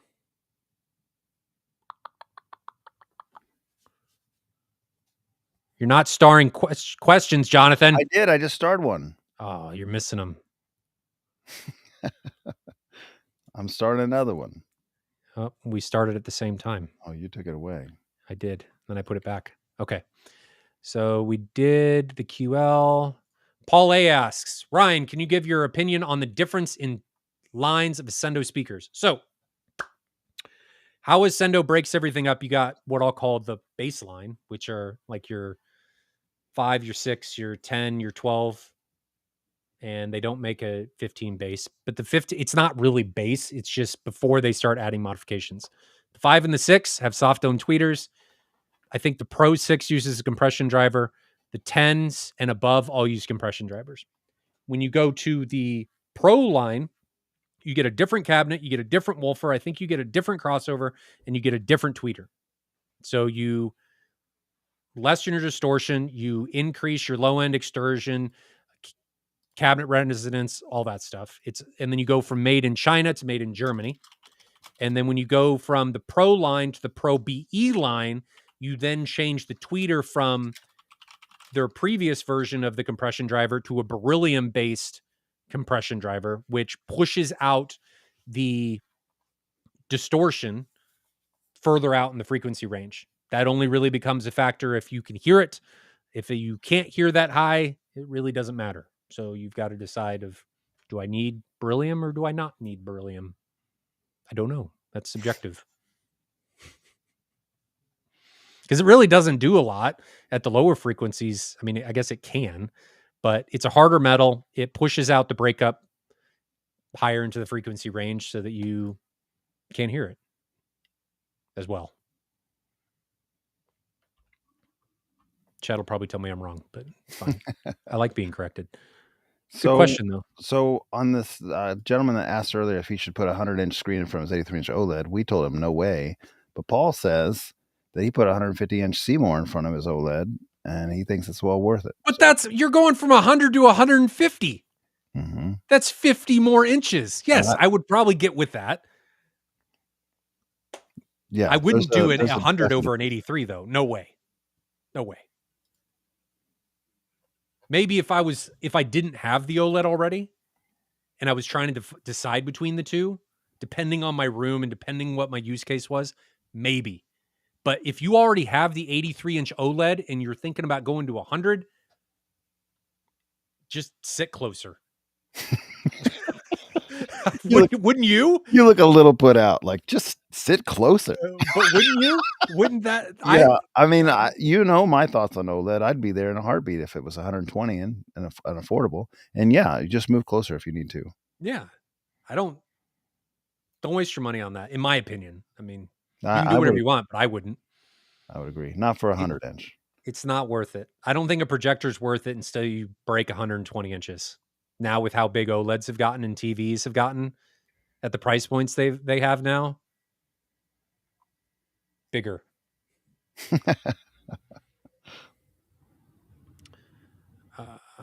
Ender Robinson says, I've heard Jonathan say that he doesn't have a K-scape. How do you generally watch your movies? Do you wait till they come out on 4K Blu-ray or you just stream them? Jonathan actually waits until somebody's gone in with a camera into the Here we theater go. and then rewatches Here that we on his go. phone because That's he why my doesn't fingers watch hard of reasons movies that I in don't his watch it. theater. He doesn't watch movies in his theater. He watched pirated bootlegs of people recording with their phones in the theater and then rewatches those. That's No, what he I does. buy the 4K physical disc for fantastic movies, which is why I got that big pile back there. I I watch a lot of streaming stuff anymore, but if it's something I really care about, because my streaming is still at a loss compared to physical discs, like it just is. It's getting better. But it's still noticeably not. Like, and a Yes. case in point, we watched Top Gun Maverick on the physical disc with a family over here to about the halfway point, and my disc had rotted I out or remember something. you saying It that. wasn't a scratch on it, but it wouldn't play. It stopped playing. So we had to switch over to the 4K code for it. We plugged in the code, and I pulled up my movies anywhere or whatever and watched it on there. And it was, I think it might have been Fandango. Doesn't matter. The sound quality went down. The bass was not as interesting or as deep, as tactile, Mm-hmm. and it didn't even have Dolby Atmos, so that was a piece of the puzzle too. But it was like a noticeably inferior, a little bit inferior picture and a little bit inferior sound, and so physical disc still has it, still has the Mm-hmm. edge.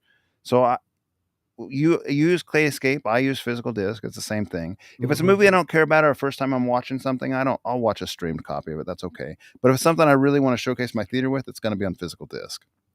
I try and Or watch Clayscape if I had it. as much of my stuff on Kscape as possible, just because I want to know what I'm getting is as good as it can get. Mhm. Kscape and physical media to me are interchangeable. So don't think that I'm saying Kscape is somehow better. It's just a convenience thing. That's all it is to me is convenience. Jonathan being on physical media and Kscape, six one way, half dozen another, in my opinion. Sure, there are some things that may be marginally better. There may be some things that Kscape gets from a mezzanine file that maybe it has a different audio track or maybe it's got a different video file. Have I ever noticed? No. So I love Kscape. I'm not putting them down. I think for what they do, it's fantastic. But the reason you buy Kscape is not for the idea of it's somehow going to be better. It is convenience, Mhm. and it always works. And I can spend way too much money on movies because they're just on a thing and then it downloads for me, like I've been doing this week. Like before the Mhm. show, I just bought 3. Why? I don't know. They were on sale and they were on my wish list. Like, oh, it's on my wish list. Well, I might as well buy them. So I did. It's, so the convenience thing is the big part of it. That's in creating like your demo tracks and convenience.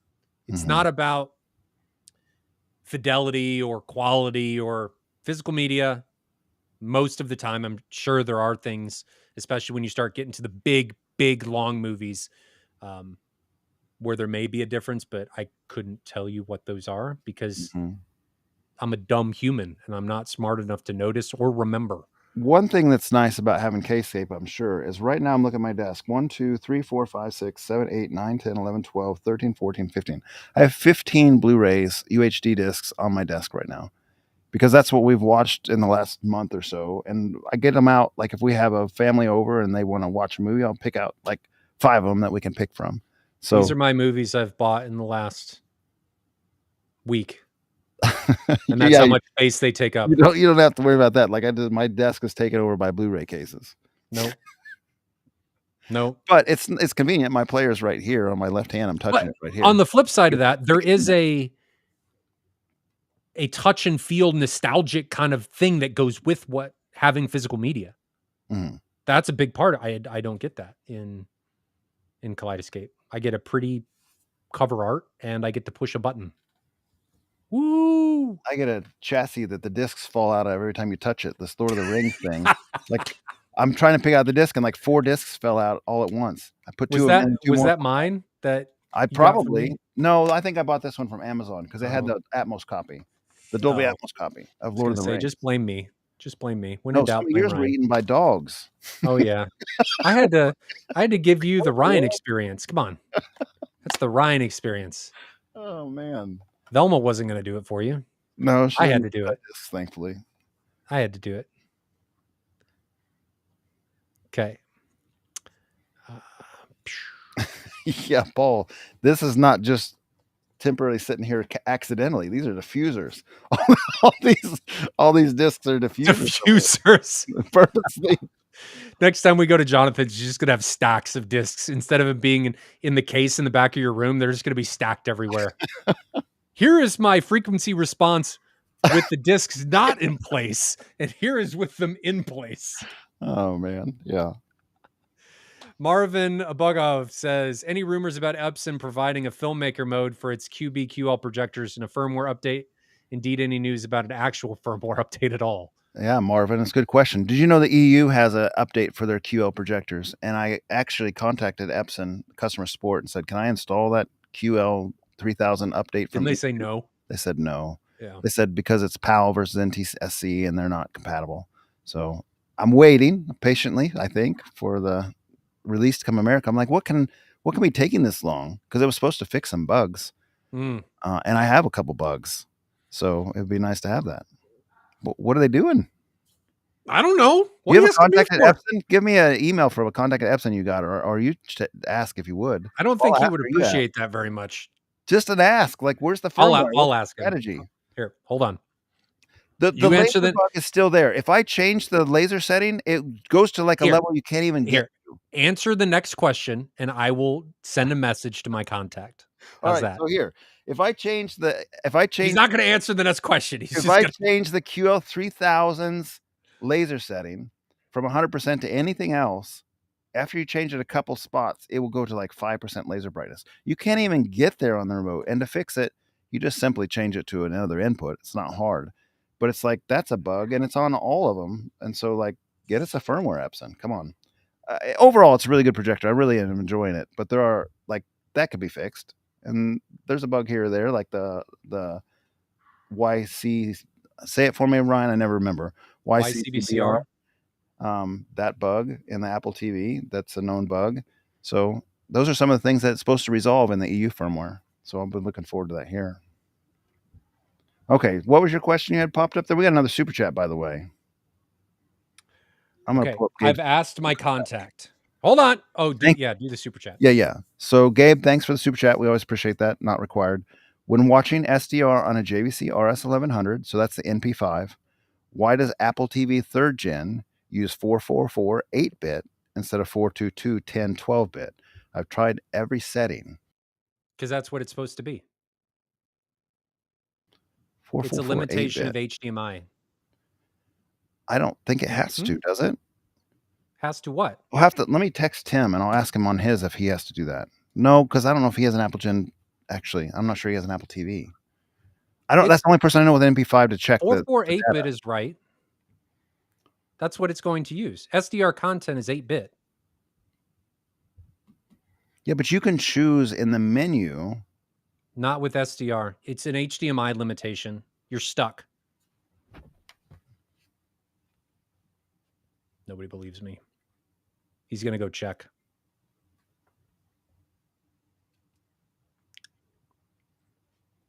Anyway, chat, how was your day? Cable. All right. So while he's doing that, I'm going to answer another question. Gabe, we'll come back to you while Jonathan's doing testing. Any boom mic stand recommendations for tuning? Use whatever works in your room. It doesn't have to be expensive. Whatever gives you the position and stability you need. I have some air mics or air tune or something, and I got them because they collapse down and they're decently light for what they are. They weigh like 2 pounds a piece instead of being heavy, and they get really small, so I can put them in backpacks or carry on or whatever. So that's what I use, but any boom mic will work. You don't need to, or boom mic stand, not boom mic, but boom mic stand will work. Don't overthink that. So, can you see that? Is it not clear? We can't read it, but yeah, just tell us what it says. So it says HDMI format YCCBCR. This is with the NZ500. Yeah. Format is 4K SDR, and Mhm. it's 444. Mm-hmm. So he wants to do RGB low. Is that what he's asking? No, he's saying why can't he's forced to do 444 8-bit. Why can't he do 422 10 or 12-bit? Well, how does And he? it's a limit. It's a limitation of HDMI. How does he even know he's an 8-bit on the Apple TV? Maybe the projector's telling him. I don't know. Let me check that. But he doesn't need it. SDR content is 8-bit. Well, you can get other stuff on YouTube and whatnot. Like it doesn't have to only be that, does it?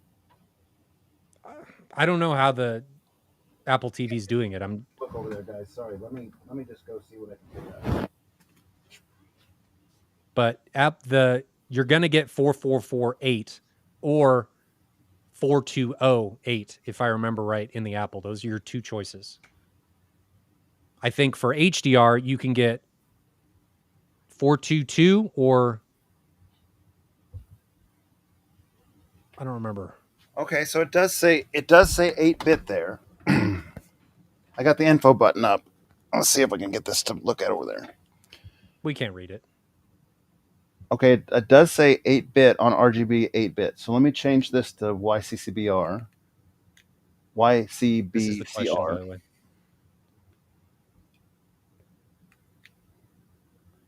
And then I need to get info back on the projector again.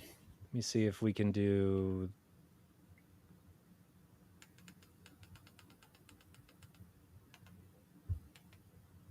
Oh, the JVC remote's so crappy. It's so crappy. Nope. It Don't just want to take like 16 things past what I clicked. this one. There we go. I don't even know what's happening right now. It's such a delayed remote. Do you even home theater, Jonathan? Without the JVC. See, I'm telling you guys, he doesn't watch anything in the theater. He just does it on his phone. So yeah, okay. YCBCR is 8-bit, as is RGB low with Chroma before. So if I change it to his point, if I change it to Chroma 420, does it change that?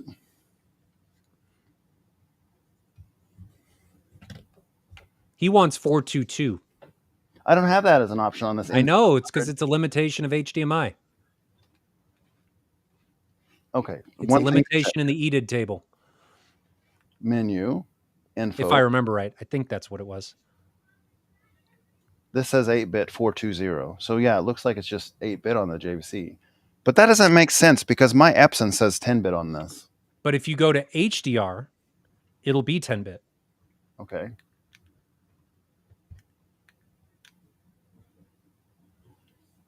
Or should.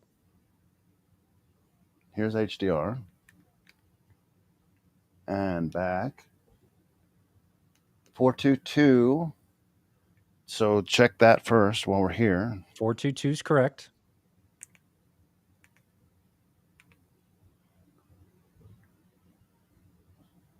It doesn't say 8 or 10 here. It just says YCBCR 422, BT 2020, 3840. I mean, it doesn't have Yeah, it'll be 10-bit for 2020. Okay, so one more thing to check here. If I change this to 420, does it tell me a different bit rate? Because that was 422 at HDR. I don't think we're getting anywhere with this question. I thought we'd make this practical, but it's not. Well, you tried. I told you. Okay. One more thing. Menu info. And then I'll have to look. Okay, here's 10-bit HDR. Yes. 10-bit will be HDR. SDR in the Apple TV will be 8-bit. That's how it is. Well, that's how it is. You got a whole lot of nothing out of the last 2 minutes. I apologize.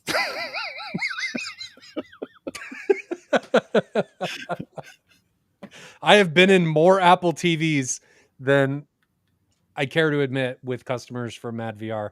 So it's, yeah. There shouldn't be any limitation. I mean, I know they do have the 120 hertz limitation, but it's got an HDMI 2.1 chipset. What are they limiting? I don't know. I don't have that answer. I'm just telling you, I think it's EDID table. I think it's an EDID thing. Like that's just what it supports. Now the EDID doesn't really make sense because it's a source, not a sink, but I think it's just a limitation of the hardware, how it's done. So we typically tell people is set the Apple TV according to what your most common content is. If it's SDR, set it to SDR and then 444, what have you. And then your SDR movies are going to be 8-bit. That's what they are. So you're not losing anything unless you go to like something that Jonathan said of if you had a YouTube video, but then you're dealing with compression anyway, that maybe is BT 2020. There's variables, but Some of these guys think they're comedians. Look what Paul says here. It's like watching John's favorite movie.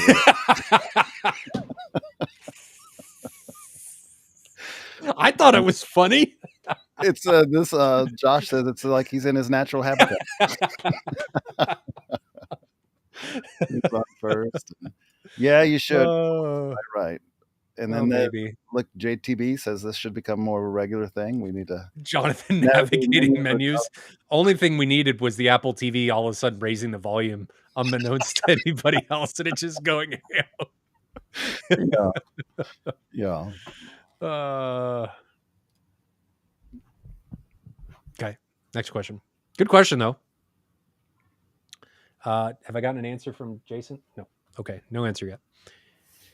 I answered the question about boom mic stands. Peter Atremba says it's hard for subs to keep up with speakers in a home theater setting. I put that in there because I didn't really agree with it. And so it's like by expression on your faith, you don't either necessarily. Maybe one sub. No, I wouldn't even agree with it there. I guess it would depend on the context of the question. Generally, with speakers, we're not even talking about like reference capable speakers. That is true. Like your audiophile speakers wouldn't be reference capable at all. So, I mean, this is a whole question loaded with it depends. Okay. Well, let's put some limitations on this question. Let's say you had, I'm not going to go astronomical here. Let's say you had a $500 speaker. Mm-hmm. Would a $500 sub be able to keep up with that speaker? No. A $500 sub is on the low end of quality. And a $500 speaker could be a pro audio speaker for that matter. That's fully capable. But let's say it's not pro audio. We're staying with your normal home theater buy from big box store, $500. Neither of them are going to be capable of reference. If I go into Best Buy and try to buy $500 the question speaker, does not have anything to do with reference. It does. No, you made it that way. In my head. No, you made it that way. That's the question says nothing about reference. Like, nothing. Oh man. Nothing. What just SPL for SPL, frequency for not frequency for frequencies. They're two different things, but SPL for SPL, distortion for capability. Would a $500 speaker, would a $500 sub be able to keep up with it? And if not, what level would you need to get to for them to be able to keep up with each other at the same price point? All right, maybe I'm coming to as we talk about this more. If you're kicking out pro audio, yeah, I just probably right. Punted it right out of there. If that's out of the equation, then Peter's probably right, because a $500 sub's not going to do a whole lot. To what I'm thinking about their intended capability. A $500 sub is supposed to be able to hit 115 dB at the main listening seats, and that ain't happening unless you're in a closet or a bathroom. And it's for a small room.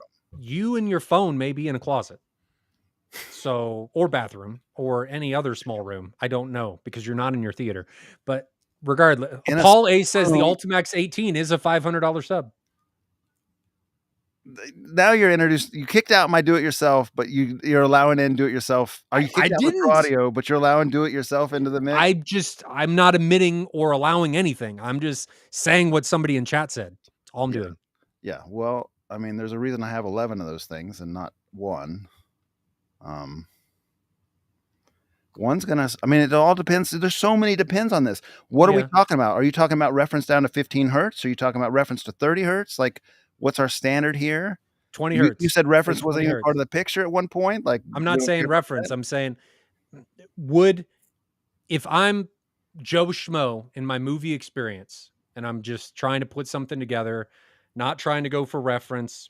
So you go to Best Buy and you buy a $500 speaker and you buy a $500 clip sub. The sub's going to be the weaker link of those two. I agree. Now, if you go to $1,000, you start getting into like the Klipsch RP line, the 1200, 1400, and 1600. You just start getting into some pretty good subs. So I think it can. Look at this. We both gave Peter the cynical eye, and then we both came alongside and agreed with him at the end as we rationed this out. I don't remember giving Peter the eye. You gave him the stink eye. I saw it. Okay. Maybe it was for you, not for Peter. Maybe it was for you. That being said, Peter, like, normally, I mean, in our world, in our enthusiast world, when you get very capable subs and you get them in quantity, I mean, Ryan's got 11 subs, I've got 11 subs. You get them in quantity, the subs can outrun the speakers. Like, they just can. Yeah. So that's where our mind is at. That's where. But it takes a lot more surface area and power to be able to do that. And usually that comes with, you got to spend more because it takes more. Lower the frequency, the harder it's going to be. You can get compression drivers that are not near as expensive as subs and put them in boxes, and they're going to be able to do a lot from a small thing because your higher frequencies don't have as much energy. The lower in the frequency range, the more energy and more energy and more energy you're going to get. So I think you got to get to a certain threshold. And then once you get that threshold, it flips. So your lower price point, the speakers can outdo the subs. The higher price points, the subs are going to outdo the speakers. Would you agree? Yeah. Certainly in the SPL realm, that seems to be the case. You could find exceptions on any side of this thing, I'm sure. Like, there's pro audio speakers that would be super high sensitivity that would go really loud with one speaker. But the general rule you nailed with your little. So Mark Wilson says, installed 1 of 2 per listen R15 subs today. Now client needs new Martin Logan towers to keep up with the sub. Yeah, but that's exactly what we just said. You're getting to a point now where you're spending a couple $1,000s on subs, few $1,000s, several $1,000s on subs. Yes, you're going to need better speakers to keep up with them if you're trying to get to those higher and higher volumes. We're going insane. Look what Bruce asks here.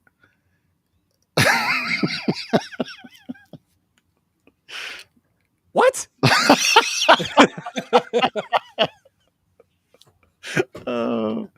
Well, you get 6 dB for the first doubling of left, right, and then another 6 dB and you get from the next doubling.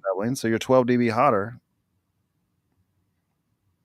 Not to mention all of the comb filtering. Subs in the equation here with LCRs. We're moving on. Yeah, it's trolling us. Throwing a little hand grenade over the wall. New Lily Cinema. What are some of your favorite microperf screens? I sit 11 feet away and can place LCRs anywhere from 3 to 14 inches behind the screens. Debating on Seymour XD or microperf. 132-inch 16:9 is the max I can do. Pause here. New Lily Cinema, could you make your comment shorter? Look what you did to my head. Do I? Look what's happening here. I feel swindled. All right, being serious. I'm going to do it again. Yeah. Bloop. Okay, so with microperf screens, typically you need the speaker further away from the material in order for the waveform to properly manifest in order to pass through the screen without as many adverse effects. Woven, you can typically get the speaker or the driver closer to the screen with the same potential for adverse effects. So you've got more potential to get closer with woven than you do with microperf. Microperf, and Jonathan, tell me if you disagree with any of this. Microperf, you've still got a good part of that vinyl. So you're a lot of times going to get a sharper image than you will with woven. Typically, you're going to get more acoustic transparency with woven than you are with microperf. He hasn't said anything yet. So you have said everything. I agree. Okay. I agree. So if you were going to choose materials, 135 inches, sitting 11 feet away, what would you choose? Well, did he have anything that violated those criteria of why you would choose one or the other? New Lily, a question that I would have is, what display is it? Yeah. Because the reason I ask that is you get a screen to work in tandem with your display. So if you need more gain, positive gain screen, or if you have to go woven, a higher gain woven screen. You're not going to get really a positive gain woven screen. If you need to take light away, ambient light rejecting, you want to go gray to artificially increase your perceived contrast levels, that kind of stuff, you can go to a gray screen. There's all different things that you can do. That's why all of these different types of screens exist. So what There's screen or a what little bit display of will help with that? a little bit of a dilemma too with like the perf. You can actually see like the holes if you're close enough. Is 11 foot, depending on the screen, is 11 foot close enough to see those holes? You're on the Whereas the line. woven screen is kind of, for the most part, kind of blend in a little bit because it's just uniformly woven across the whole screen. Yeah, it depends on how far you sit. That's why Stuart introduced the Ultra Perf. And then what about hot spotting? On some perf screens, you have hot spotting. It depends on the material. Absolutely. Like you're not going to get a hot spot on a Studio Tech 100. You potentially get hot spotting a little bit on an ST 130 though, because it's positive gain. It just depends on the material and what the material's goal is and what the compromises are in order to achieve those goals. So if you had to pick a material, what would you get? I'd probably get the woven. If you had to pick a woven, what would you get? I don't know, man. I think there's a lot of flavors of good. Like I'm happy with my XD. I know it's been surpassed by some materials, but it's still bright and it's old and it's inexpensive. I So don't that think works it's been good. surpassed. I think they all, like I said earlier, it comes down to what you need from the material. Hmm. If you needed as much gain as you could possibly get from a woven material, XD every time, no question. Hmm. Because it is, in my opinion, the most cost effective, highest gain woven material you can get. And we've talked about this before, but I'll mention it again in passing. If you have kids, XD is a good choice because it's plastic coated. So Mm-hmm. you can just wipe it down with dishwater Mm-hmm. soap and a rag and Yep. you're not going to get stains on it. Yep. If your kid touches your screen with his Cheeto fingers and you got something that's not plastic, you're going to have a problem. Gonna have a bad time. Bad time. Might have to call the carpet cleaner Jonathan to come over and take care of it for you. If I was gonna do like a finer weave, Neo or Stuart Harmony G3 would be my two choices. Do you disagree? I don't feel like I have enough experience with screens side by side to make these kind of calls. Like you know how Youth Man used to always say like it's rare to go into a theater and say that's a bad screen. Like Yeah. I'm kind of in that camp where there's a lot of flavors of good, and as long as you don't have some sort of negative attribute that's hitting you in the face, then it's probably okay. Yeah. I'd Um, agree with that. As long as the screen's capabilities synergize with your display. mhm, It's a tool. mhm, People need to look at these pieces of equipment and screens and all this stuff as tools. How are you going to use the tool to better the overall experience? mhm. So, I mean, Erod says Stuart Ultraperf would be fine from 11 foot. I sit 11 foot from my screen and it's fine for me. My friend Tim says he can see the the the weave. woven texture because he's got better than 20/20 vision. My vision's 20/20 ish, a little worse than 20/20, but ish.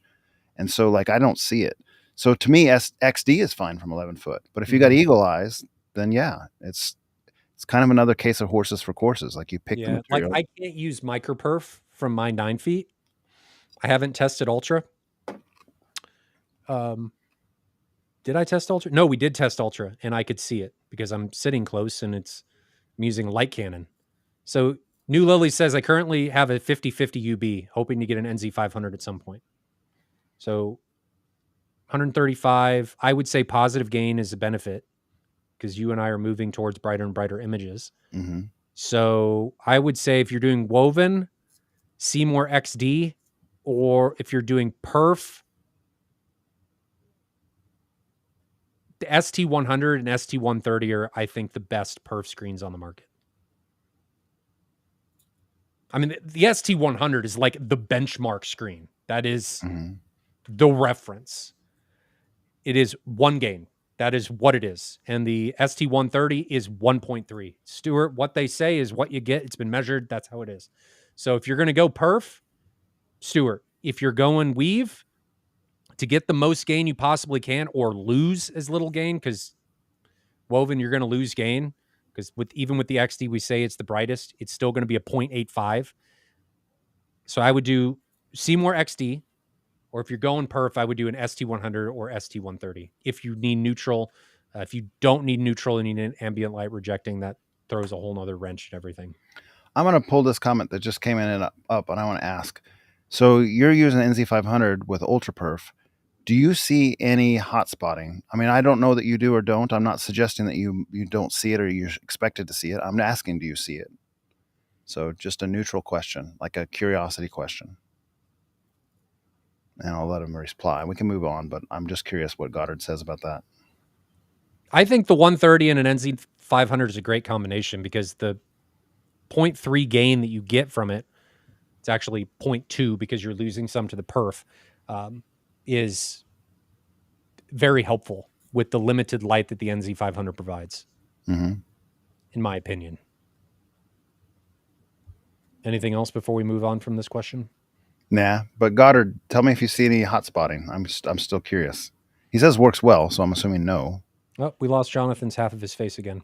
Home automation platform preferences. Moving into a home with Elon system that's about 12 years old, upgrade Elon equipment or move in another direction.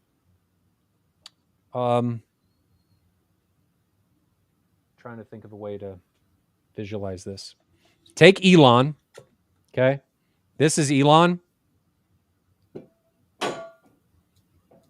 It's gone. Don't mess with it.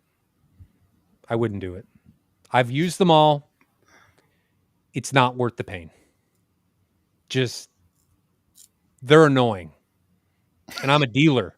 I don't even have to pay people to mess with this stuff and come program it for me.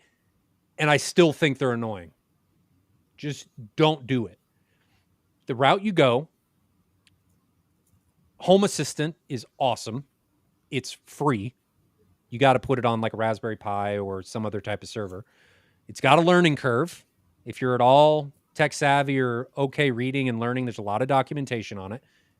I would do Home Assistant in combination with Nick Olroyd, who is a friend of the channel, Sir Master on AVS Forum. He has an application called HT Web Remote, which is also free, and I use it to control my entire theater in combination with Home Assistant, because you need Home Assistant to do things like control the Apple TV because it's a closed system. You need it to, I have it controlling lighting. So when I pause or start a movie with Kaleidoscape, it brings up and brings down the lights, and super easy. It's all controlled by an iPad, and I'm in charge of it all. And it works. Unlike a lot of the other things. Just get rid of Elon. It's not worth it. Please. Jonathan loves control systems, if you can tell by him laughing. He loves being part of a captive ecosystem. This is the control system right here. Does it all, except for the JVC. Then I need two remotes. This piece of junk is the other piece. JVC, please update your remote. Yeah, come on, JVC. But to be frank, what projector remote doesn't suck? The Epson remote's just fine. Just fine. All the buttons register. You push a button, it moves the menu. That is the bar that has been set. All the buttons work. They just work. That's what we need, JVC. Not even that it's a good remote. Not even that it's a good remote. The bar is all the buttons work. That's a low bar. Yes. That's a low bar. That's a pretty low bar. Did Jayhawk say anything? No. Okay. We did Drew's comment, did that super chat. All right, Nick Vale, and this is going back to when we were talking, I think, about the NZ900s. Isn't it hard to say the Mad VR, but with a Griffin projector? I feel like in the middle of the road to above average would help better with the Mad VR. I don't know what the question is. Do you? I'm not sure I understand it either. I feel like in the middle of the road to above average would help better with a Mad VR. Nick, if you're here, Try and reword that. I'm assuming he means he feels like the Griffin wouldn't need the video processor as much, and it is the complete and total polar opposite of that. The Griffin, Christy, I love you, but the Griffin is just bad without a video processor. With video processor, amazing. Amazing. Best video experience I've ever had, ever, outside of like an Eclipse. Mm-hmm. Without it,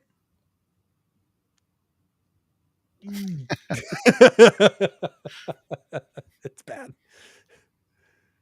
Nick, reword that. We'll come back to it if you're still here. Nicholas Ben Fried,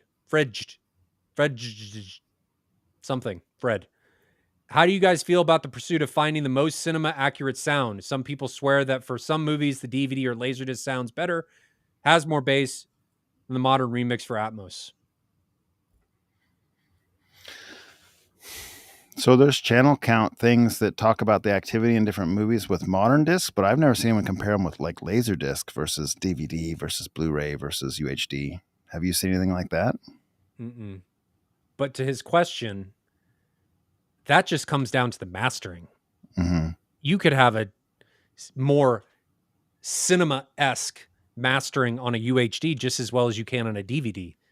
And I would counter and say, on the older formats, could you potentially have less dynamic range and more compression? It Maybe. could probably go the other way too. I mean, You could. realistically, You because could go think either about, way. we know there's titles, and I can name a few of them right off the top, like the Commander thing with the ship fighting battles. What's that called? It's a sea movie. Master and Commander? Yes, that The one. Commander thing. That's one that's worse on Blu-ray. War of the Worlds is worse on Blu-ray. The one with Tom Cruise that's Live Die Repeat, that's worse on UHD disc. So there's specific Yeah. examples where it got like mastered with You know less what's bass, better? less dynamics. Lord of the Rings. Which way? Which way does that favor? The remaster is just better.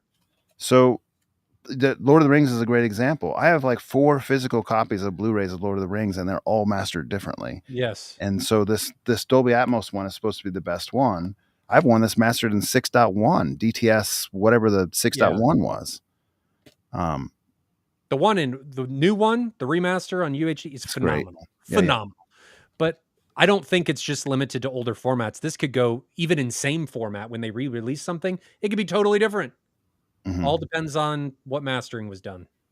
Here's a great example on Kscape. This actually just happened.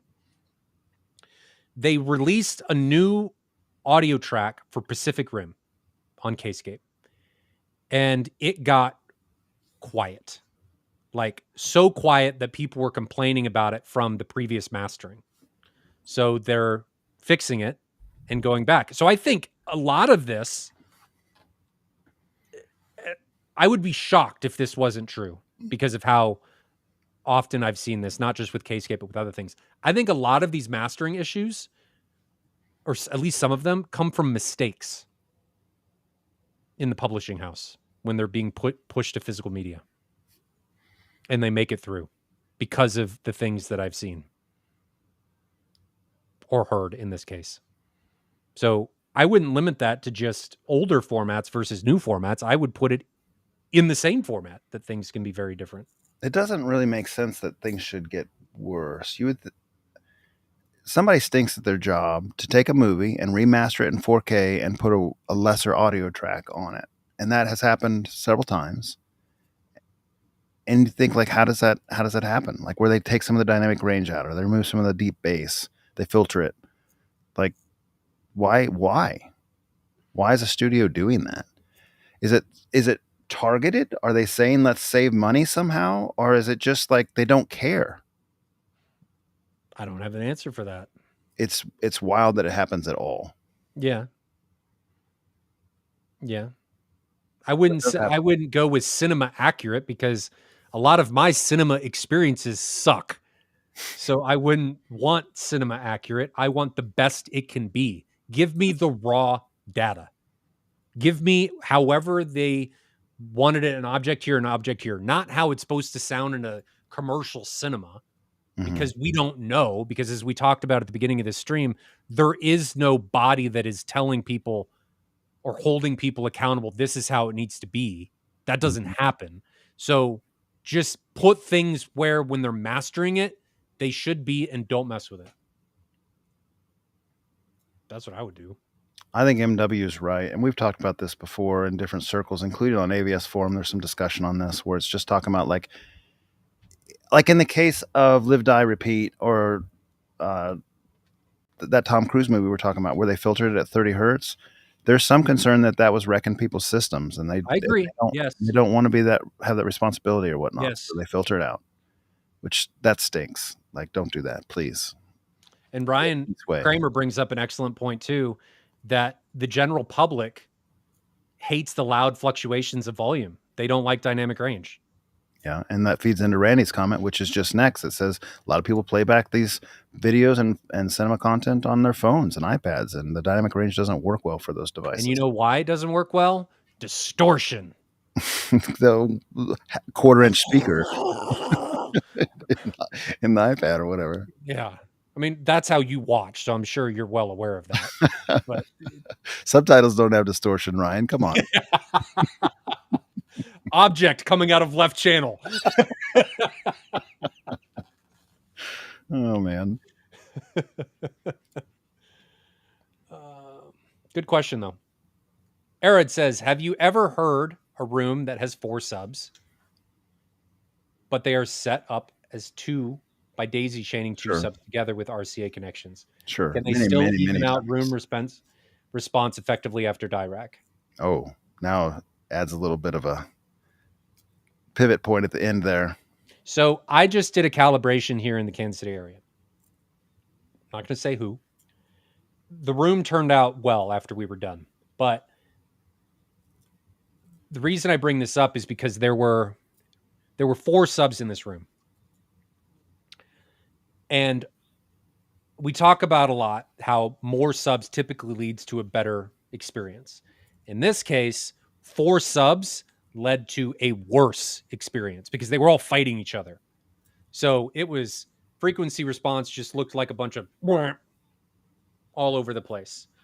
Crossover point, 60 hertz, 30 hertz, like everywhere that you'd have your bass drum lives, your kick drum, your crossover, male vocal. It was just null. And bad experience. Now we worked through all of this. He had 2 subs in the front. They were split. So they were using an RCA splitter. We could not, no matter what we did, get that to work. So we had to there was nulls, no matter what we did, unless we turned the front right sub off. So what we did is we took the front right sub and stacked it with the front left sub. So then you got corner loading and you got the benefit of added driver, added amp, right? And the nulls went away. So because of the modes that were created based on his seating location that we could not fix, no matter what we did with delays, phase, anything, that was the best course of action. So don't think, and I'm just saying this preemptively, that just putting more subs in the room is automatically going to make things better.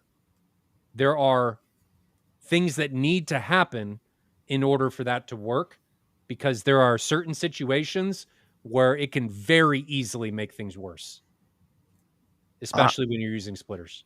I can't speak to that. I wasn't there, but theoretically, if they were equidistant from the main listening position and you daisy chain them, there should be no way it should get worse. Yeah, but you're saying that's if the room is the same on both sides, and it wasn't. But even that shouldn't matter for the main direct wave. Like, because the secondary waves might change and cause stuff, but your frequency response is based off that main wave. It got really bad. I'm not doubting what you're saying. I'm just saying it seems like something. I'm not doubting your experience. I'm doubting something was set up like you expected it was set up. Like maybe there's something wrong with the amps and they weren't sending the same. Maybe there was a phase or time alignment issue with the amps, even if they were the same amp. Something was a different model, different version, different firmware or something, because that shouldn't happen. I mean, the the white paper from Harman says every sub you add gets closer to a native frequency response, no matter how many, all the way up to infinite. Like, and that's including room modes and nulls and everything. Like, that's the point of them. But if you have a different phase on there, or if you have a different time alignment on there, that's no longer the case. Yeah, and we tried messing with the phase knobs on the subs and everything, and we couldn't fix it. Yeah, I mean, I can't. I'm not saying you're telling us wrong. I'm just saying that shouldn't work that way. It shouldn't work Jonathan's that way. just saying that I don't know what I'm doing. I didn't say that. He did. I There heard are him. things that I can't account for in the story so far. He said it. I heard him. So that's me just saying, go in with the word of confidence. Your result makes it so your story makes more sense. When you're saying you double stacked them and that went away, it should. Yeah. But that also doesn't make sense if there was a problem, because the problem would still reveal itself if you had double stacked them and it was still doing weird things. That would be my expectation. The front and the end should have still, if you had a phase problem that was revealing itself separated, equal distance from the main listening position, and you stack them, you should still have a problem. But you didn't have a problem. So that's the part that's curious to me. Well, one is against a concrete wall, and the other one on the other side is an open wall. There's nothing over there. It's just drywall, and it goes into another room. So the main problem was the crossover points, and they were. Are these the same sub? Like they're the same exact model? They're Starks. Yep. Stark 15s. So could it be something as dumb as this? I've seen this. You think the wiring was backwards? Yes. We tried reversing the phase and it didn't fix it. We had the phase dial didn't do anything. I don't know. One of the drivers, it was wired backwards in the sub, and we fixed the wiring, and then it was perfect. Like the same sort of thing you're talking about. It's entirely possible. Entirely possible. Curious. That's why you got to double check it, right? Because what your bottom line is that he thought he was getting better by having 4, and it wasn't, because something was. It was better with the 3. It was just those 2 when we were trying to implement them. And then when you added the other 3, it got much better. But when you added those 2 up front, crossover went in the pooper. Into pooper. So to Aaron's question, the typical result is it would get better. Would you agree? Yes. And I don't know what the direct part of the question was asking specifically, but absolutely 4 subs split on 2 subwoofer outputs, equidistant from the main listening position, in all cases should theoretically amount to improvement. So long as your timing alignment, your amp settings are the same, and there's not any weird stuff going on. This should, every single sub you add, should add SPL, should add more smoothness, more uniformity. That might not universally be true, as Ryan's experience indicated, but that's the way it should happen. More often than not. Is how we'll leave that. Kyle S. I've got muddy bass at 40 hertz, resulting from long decay times in that frequency range. Tested multiple locations with dual HSU 15 subs with little luck. Thoughts, tips, room treatments for this. Try and move your mic location. Could be where you're sitting. That's what I mean. Like try and move the mic forward and back and see if it improves. Yeah. But if it's decay times, it would mean that he's got. Then he can just move the subs, really, because it's all relative to the sub position versus your main listening position. So you were on the right track. Moving your my point was, when I was saying the decay times, is if that frequency is not being absorbed or getting out of that room, and it's just if it's a mode in the seating position. We hadn't ran into this with a guy who was calibrating in Blue Springs here. He had a giant mode at 40 hertz or 50 hertz in his room, and we moved his seat forward like 2 foot, and it got rid of it. Now the mode's behind him, and it doesn't matter. He doesn't care because it's not in his face. So yeah, your mic position parallel to seat position versus sub position. You just start moving things around. The reason I say mic is because it's easier to move than your seat. Well, that helps you find the seat position that you're going to. But you're technically kind of messing with it a little bit because the seat's not moving, so your response won't be identical, but it'll be close enough. I also think moving your subs can sometimes help. Sure. If you got them in the corners, you might try mid-wall or 2/3 point on the wall, for instance. That can help sometimes too. Yep. Move your mic around. See if things change. That's where I would start. Good question though. Srin Compter. Compter. With MadVR Envy, do you recommend a different profile for each source? No, just let Envy do what it's doing. It doesn't need a new profile for each source. It'll auto detect everything. HDR, SDR, color gamuts, all that stuff. Just let it do what it's doing unless there is a very specific need that you need a specific profile for certain settings. I wouldn't touch it. Just let it do it automatically. Less is more in a lot of cases, ladies and gentlemen. The more I am involved in this space and other hobbies, the more I realize that as I was younger, I wanted more, really complicated, all this stuff. It's a pain and it's exhausting. I just want things to work and work well. And in this case, just let Envy do what it needs to do and detect things automatically, unless there is a very specific use case. Anything on that one, Jonathan? Nothing to add. Mark Wilson, I have a flickering screen with a home theater PC until I sign in. Then it's fine. Any ideas? Swap the HDMI cable twice. Works perfectly with Marantz to LG86. Could it be a low profile setting when they're not logged in? Does Windows 11 do something silly like that? It's possible. I've seen weird things with TeamViewer where it's getting in how the GPU is outputting things and it stabilizes when TeamViewer is involved, and then it gets really wonky when it's not. But I think you're on the right track, Jonathan, there, that it's probably a profile with the sign in. Works perfect with my Marantz to LG86, but it's a problem with the home theater PC. Is that what he's saying? Having a flickering screen with home theater. Maybe saying the HDMI cables work fine. Works perfectly. Yeah, I think he's saying the HDMI cables. This is gonna. Mark, are you using Windows 11? I'm starting to really dislike Windows 11 after using it for like a year and a half or something at this point. It's too many frustration issues. Which the most recent of which was Dolby Vision enabled mandatorily on your OLED screens and made everything green.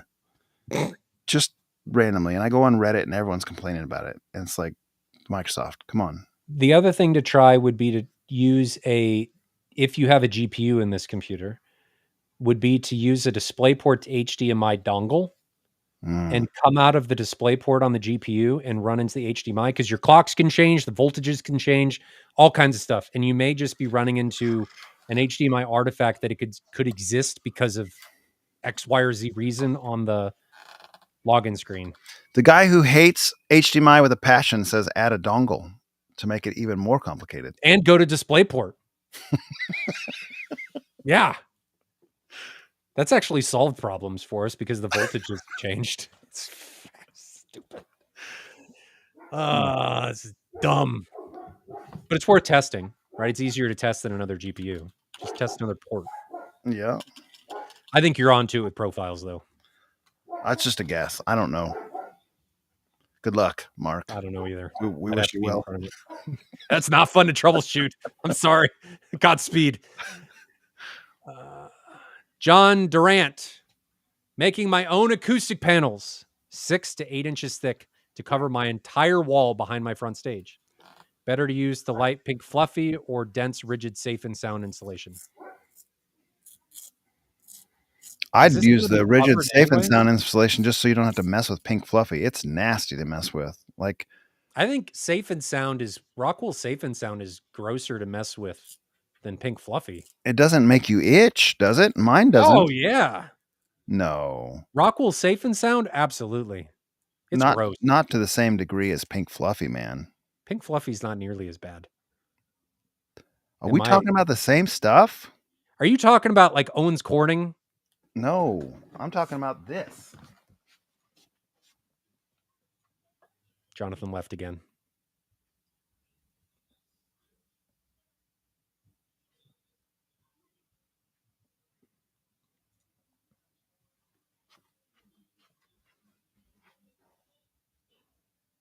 This doesn't make you itch. Yeah, it does. No, it doesn't. Not me. I don't get itchy with it. Pink fluffy makes me crazy. Oh. This stuff, if this is what we're talking about, I don't think it's itchy at all. Can you bend that? Not without breaking it. I mean, it will break loosely, like it won't ruin it, but yeah, I Yeah, mean, that's rock wool. Yeah, that drives me nuts. I can't. that's I odd. start coughing and all kinds of stuff with that stuff. This has never bothered me. I like Pink Method fluffy way doesn't more. bother me. What in the world? I don't know. I wonder if we have some sort of allergy that's unique to each of us or something. I don't 'Cause know. this doesn't You're bother me. obviously inferior because you suck with PWM.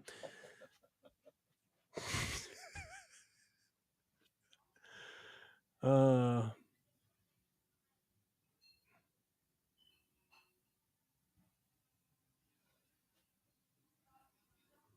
The root of his question is probably that it just doesn't matter that much, really. mm, if you're trying to get to, I think in his situation, Rockwool's probably better. It's denser. If he was going to be able to have more depth, I would say pink fluffy. NRC of Rockwool versus Pink Fluffy. Let's see if we can find some numbers to this.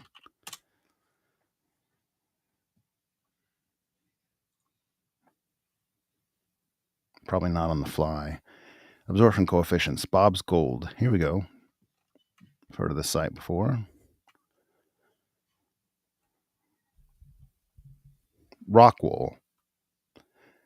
4 inches thick. NRC at 250 hertz, so that's kind of a low frequency, is still in the 1 range, which is pretty high. Even at 125 hertz, it's still close to 1 at 4 inches. So that's really nice absorption stuff. Now let's look at Pink Fluffy. That's Rockwool Rigid Rockwool. Now, where is Pink Fluffy?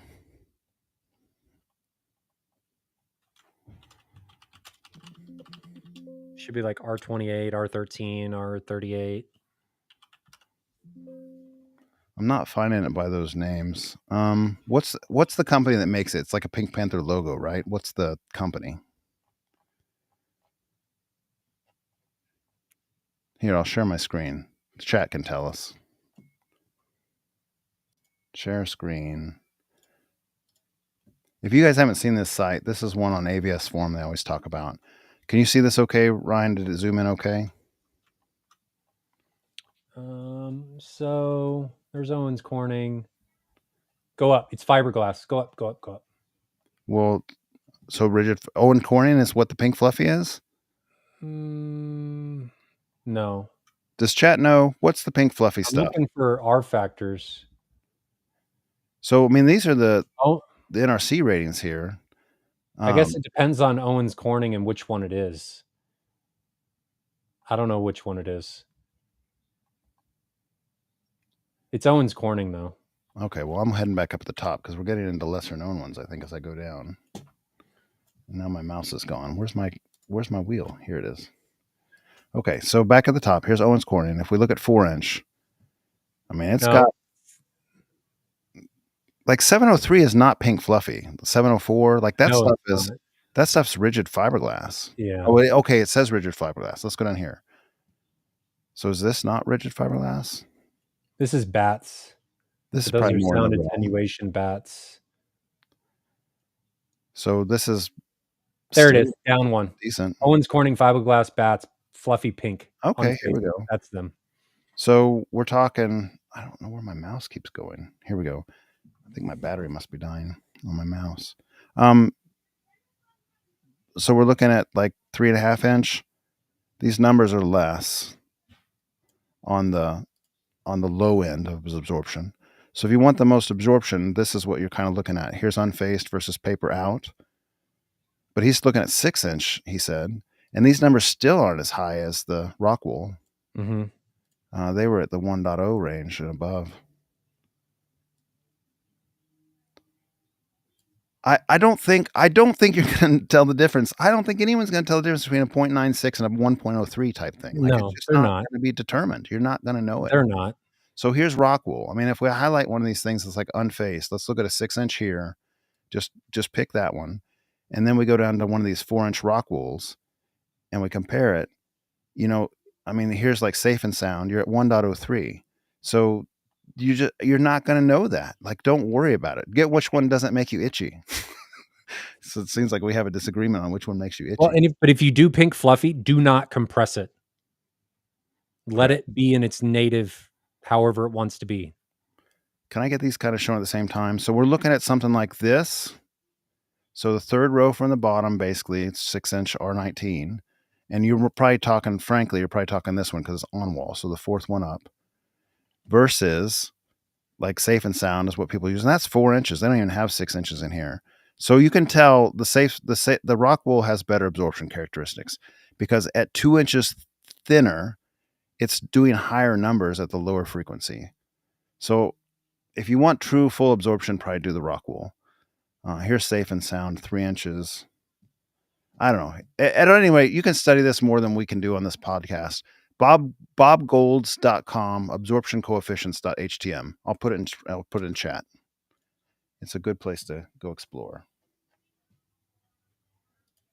Randy's right. Rock wool is typically more expensive. I would do pink fluffy if you have more space. I think it does a better job at absorbing the really low frequencies because you can have it deeper.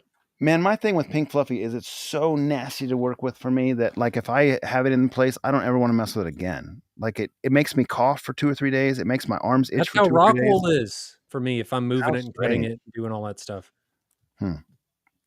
No, all my panels behind my screen are rock wool, and I cut them and I messed with them. And I didn't get itchy at all. Like not at all.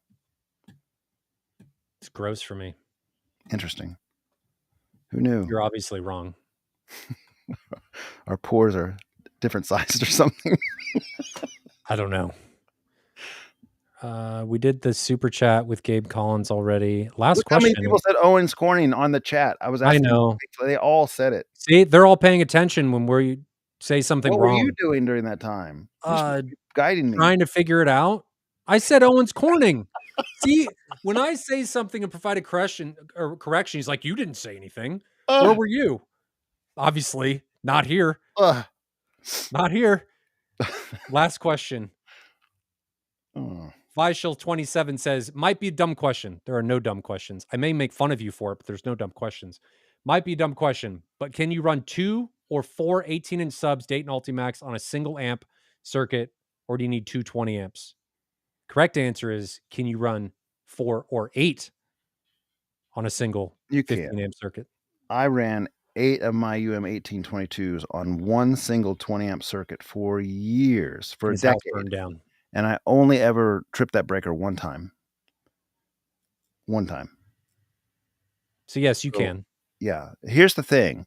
A 20-amp circuit doesn't just pass 20 amps only. It's at least in the traditional American installation, it's a heat-based circuit, and it will pass 2 to 3 times rated power for fractions of a second. And dynamic peaks in movie content or that kind of thing are usually those fractions of seconds. So you can, I mean, there's a chart on AVS forum where people map this out. I'm sure you can find it on engineering forum as well. It can pass like 60 to 80 amps briefly. If you try to demand that for too long, it'll trip it. Yes. Yeah. And so like those dynamic peaks are brief, and you can pass way more than rated current for very short periods of time for dynamic peaks. But it also depends on how much power you're pushing to those amps, how much power you're pushing to the subs, sustained, what you're trying to do, all that kind of stuff. And your music type. I mean, if you're playing like sine waves or something where it's just never lets up and it's just pulling the whole time, you're going to flip that breaker. So that's Jonathan's favorite. He likes listening to sine waves in Atmos.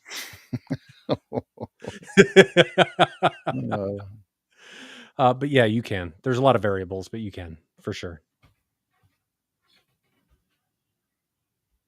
Anything else? Bruce Barnes says, "Look at this. We got a whole conversation on the side. Some people they're the same boat. Some people Roxwell doesn't matter. But he also says, to be fair, and I think he's absolutely right,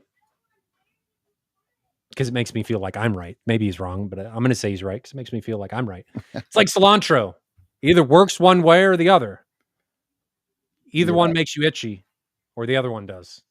My dad hated cilantro. I like cilantro. I like cilantro. Yeah. I don't remember. He said it tasted like something really weird. Soap. Like people say it tastes like soap if you don't like it. I like cilantro. I don't taste soap. Chipotle rice is great. He didn't like it. Thought it was gross. can't imagine eating rice and it tastes like soap. What should our next movie be? How about well, you said Iron Giant last time. We could do that one. No, I have Dune 2 and I haven't watched it since I brought it home. I would like to watch that one. Have you watched that one recently? If you have, we'll skip it. I don't want to I make have not watched it it my since own. it came out. We can do Dune 2. I think that'd be fun. The sound Let's in do that Dune is 2. just top notch in Okay, Dune and Dune 2. chat. Dune 2. Let's do that. Uh, And for yeah, our Kansas City crew, are we all like, is Grant back from his vacation? Sheldon's back let's for send a text and this see if week. we can get everybody together. Yeah, yeah. I think we're due on that because if everybody's back, we should do it. I think we should set up some demo scenes and demo them before we come to your house or whoever's house we're going to, hmm and then we can compare and see how everything was. I should be able to provide timestamps pretty easily through Camescape. Uh, You're gonna have to. Ender Robbins. I think you should tell him. What's that old news article where it was like ask Amy or ask somebody? Oh yeah, Ask Abby. I don't, Wasn't it? I don't Ask remember what the Abby. article was. That's what he needs to do. You got the wrong podcast, man. I would tell him, but I like Dear Abby, watching that's what it other was. people's Dear Abby. turmoil. So we'll So- watch Dune. Yeah. We got anything else we're gonna try? Mm, nothing comes to mind. Okay, we'll leave it at that. I don't think I'll be out of town next weekend. We go to Branson next week for some days during the week. That's all I got. Okay, it's been a good stream. I laughed a lot at my own expense sometimes. But that's good. All right, ladies and gentlemen. Well, hopefully you enjoyed the stream. We got to watch Dune 2. So if you want to participate, watch Dune 2. It's a good movie. I think I've only seen that movie once. Same here. And I it was watched well. partially over at the JTR at M Wave. They had a actual full showing at Yeah, I remember that. the after party. Yeah, I watched part of it there. I didn't they watch the whole. tripped the breaker, didn't they? Yeah. Yeah, I think we got turned to shut it down or something at some point. yeah. I had to make a compromise to That sounded Kansas City so Convention good Center. there with that full system that he had with all those subs and that full system. That was really remarkable. I just told the Kansas City Convention Center, I was like, they're not going to be as loud. You already had to say that for 2026? Well, it's mainly because of the breakers. Like that was a lot. Like not the Mhm. loudness. It was just having to turn things back on and on and on. That was Mhm. frustrating. So there is a lot. There is a line. Like Mhm. it didn't need to be that bad. You could have just sat closer to the subwoofer. Wasn't I think outside of the JTR room, I didn't see it happen, but I think I saw someone say that they like knocked dust off the light or something Oh itself yeah. broke outside of the JTR room. I don't remember. Now I'm imagining if we have to turn it down, Jeff's just going to take like 8 of the subwoofers and position them in a circle so that one person can sit in between all of them, and that's going to be it. Oh man. Same experience. They're just near field. All of them. You know those little bleacher seat things that they make where you can sit on a bleacher and have a Yeah, that's backrest? going to be He it. needs to make that for his for his RS1s or Oh my gosh. so that everyone has a near field Right, sub they sit it on comes in with a backpack, and it's just a Horace one on the backpack, and then they sit down, and it's one of those things that you see online where the legs automatically deploy so you can sit down. Bob just got a CNC machine, so I should ask him. Yes. We're onto something. That's $1 million idea. Let's do Yes. it. Yes. Okay, well, we'll leave it there. Dune 2 is the next movie. And I got nothing else. No other questions. We've been through it all. It's a great stream. Jonathan, last time I asked, going, Good gone. night for now. Okay. Have a good night, everybody. Stay safe out there. Enjoy the home theater journey. And we'll see you guys next time. See you later.